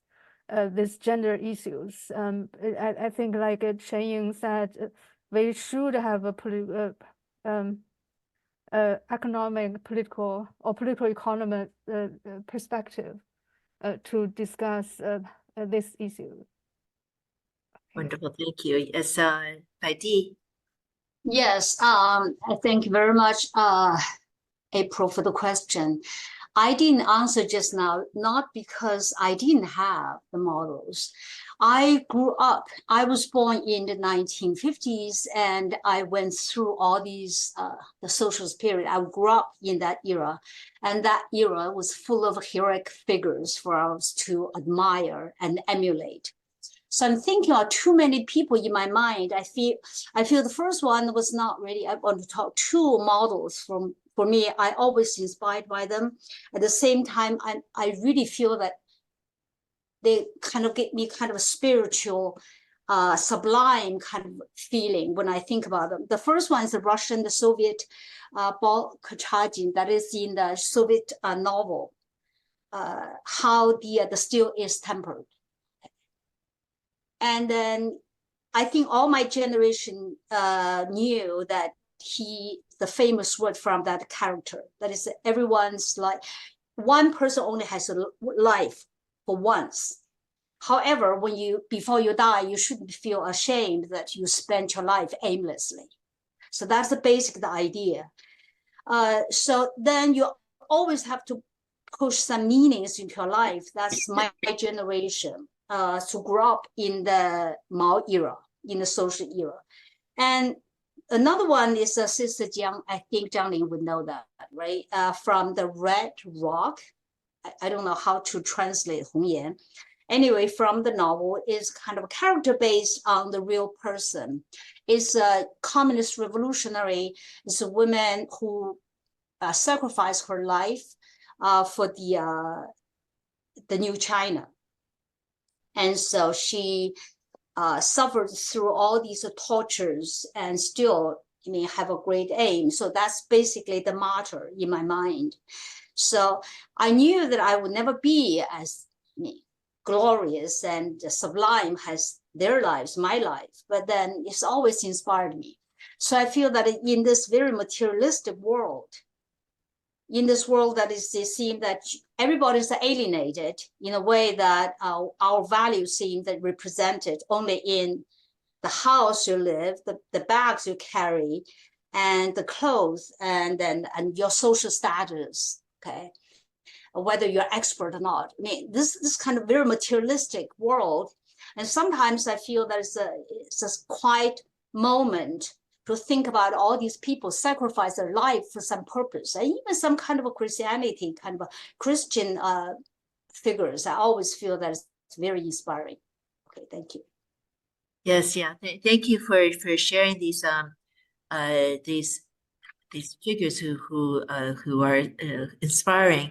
And I actually like to refer to Alex Wang's one of the participants' question to the group, and the question is a very practical thing about being a role model. There are, for migrant workers, many of the mothers actually leave their children behind in order to go into the cities to make money. How do you feel? How do you feel about this dilemma for these women and their children who see their mothers, and they themselves maybe then also taking the same path?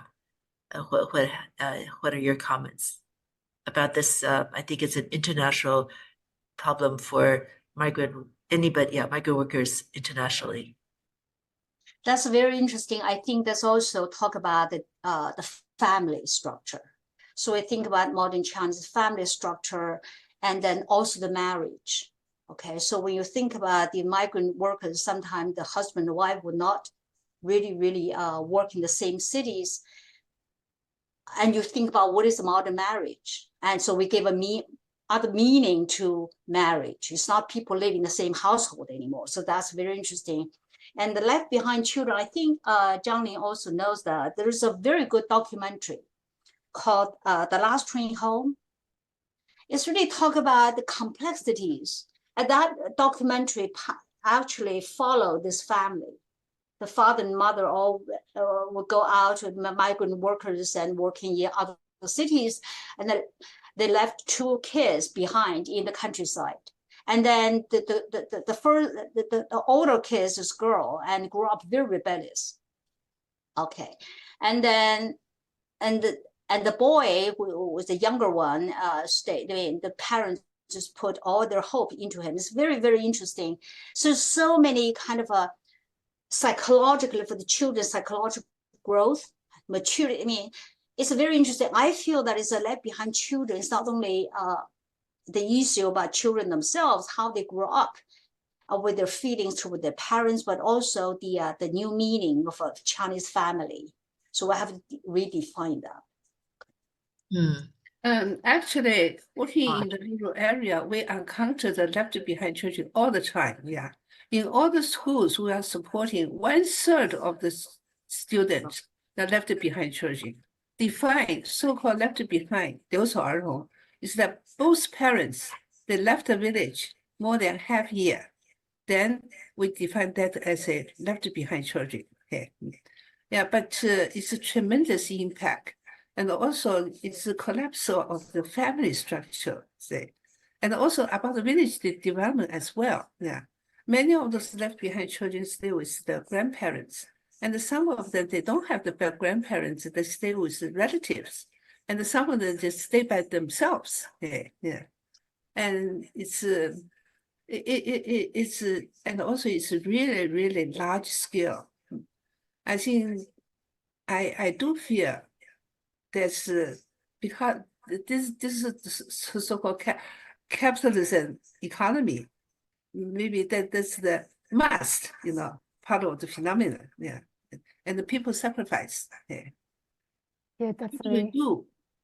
There are many different ways, but I do feel there's one way. Okay, I think for the left behind children, it's not now. They put all responsibility to the teachers. Yeah, the left behind children stay in the school, so the teachers become responsible to take care of the students. The left behind children. I will go into that later. Okay, I met so many teachers complain, say they don't have their own life. Okay, because they have to spend the time to take care of the left behind children, and some very young. They live in the dormitory. Yeah. But I do feel in China should somehow make the left behind children is the community affair. It's not just the parents, not just the individual, the family affair. It definitely should be a community affair, and everybody, the neighbors and so forth should pay attention to the left behind children.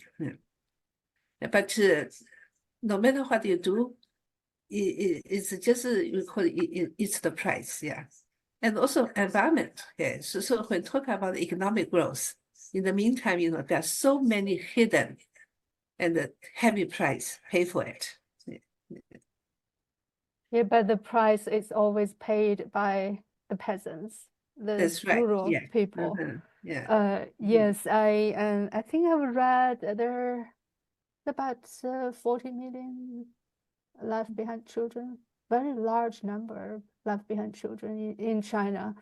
And I think it's so when we talk about gender issues and women, it's not just about gender, it's really about class. And in a global scale, it's also about racial and national, and the unequal division of labor between the so-called first world and third world. So not only the Chinese parents have to leave, the rural migrant worker couples have to leave their children behind. We know there are so many Filipino domestic workers. They work in Hong Kong and other regions, and they support their family. They have to in Hong Kong and Singapore, and they have to leave their children behind. And there's also traumatic experience for both the mothers and the children. Yeah. And Well, I remember. Is with only 3 minutes left in this webinar, and we're obviously some vast challenges. I'd like to try and end on a positive note. So if each one of you may say what you believe is just something positive, whether you're in your own personal action or a call for action from the audience. What do you think would help move the needle just a little bit and start the momentum for a more equitable, healthy, and whole world? So we'll start. Anybody who'd like to start with that the call for positive call for action.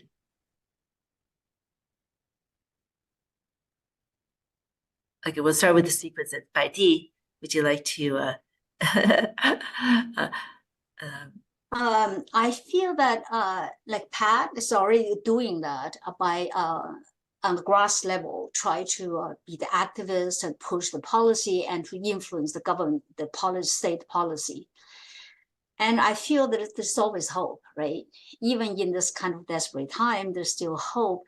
The hope is that when people realize their condition and that they're going to try to change it. I feel that I was in China last year and I was teaching in a university. I feel that this new younger generation, that is the people born in the 21st millennium, is actually have a better sense of the society in China. I feel that they feel that, like I said just now in my presentation, that people realize the classes issue, the social structure issue, the ownership of reproductive sources kind of issue. So I always have a hope for the younger generation. Okay, so great. All right, Zhang Ling. Okay. I do feel education is important because they give us knowledge, give us value, and also influence our behavior. And right now, the majority mainstream education, I think we all know that, right? Yeah, it's to get the rich. Yeah, to get the glories, to get the rich, but very much no respect. Yeah, for the regular people. Yeah, but I do feel to promote the education for sustainable development. Yeah, have the new knowledge, have the holistic way to look at the development and our own life, and also for the aspiration of the life, the meaning of the life. Right? Yeah, I think it's through the education. I think it's very, very important. Yeah, but the education definitely should have the new direction and the new content and the new methods. Yeah, especially to criticize about this not sustainable the behavior and not sustainable conduct and so forth. Yeah, which we have. There is now models of this education. And Zhang Ling, what are you? Yes, I think there should be a rural revivement. Then the young people, there has to be something to attract young people to go back to the rural area, to build. Of course, the government has the theme called 社会主义新农村, the socialist new countryside or something. But those, there's some policies, especially with the downturn of global economic development. There's some unemployed urban laborers, migrant workers, and there already some go back to the rural area because the young people, they suffer enough from those slave wages on the assembly line. So I think this, there have to be people and young people to rebuild this community with a spirit of collectivity, not just individual development and enrichment, and rebuild a kind of healthy human relations and healthy relations between human beings and their environment. Of course, I think Zigen has been doing very meaningful. Great. All right, I'm going to have to bring a close to this webinar. This is recorded. There will be a link shared on our website. And I think the trend is hopeful, bring in the young, revitalize the rural, and going back to some of our ancient wisdom of living off the earth. And so thank you so much. And of course, including not only empowering women, but also all gender and all classes and all backgrounds. Thank you so much. Really, we've learned a lot. Really appreciate your time and insights. Thank you.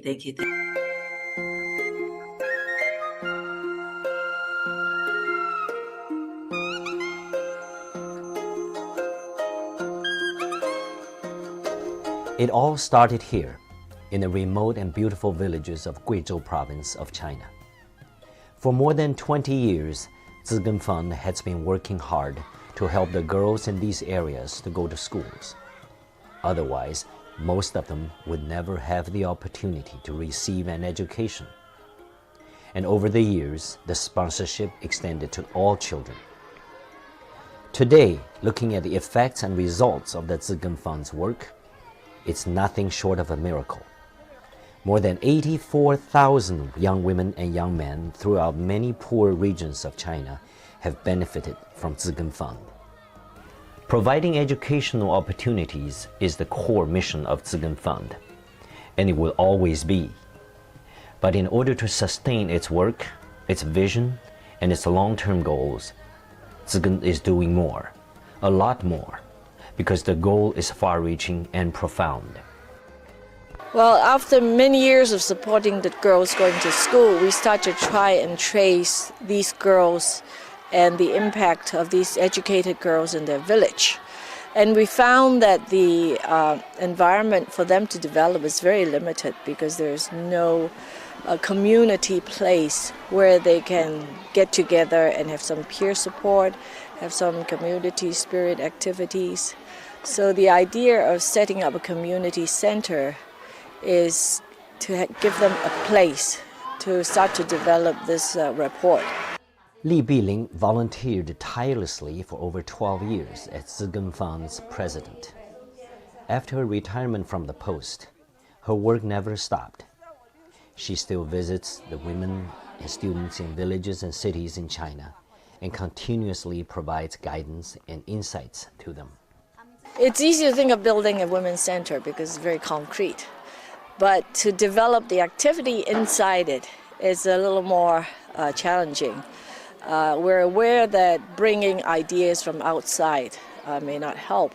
So we had to be very patient. We have to get to know the women, learn what makes them tick, and then we would give them little leads here and there and allow them to develop those ideas.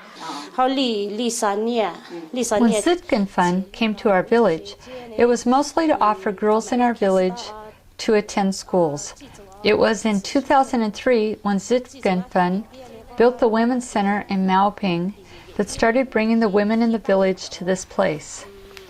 Not only do we do embroideries and stitching together, we share our life stories and thoughts and feelings with each other, and sometimes we sing our own traditional folk songs. Our minds started opening up.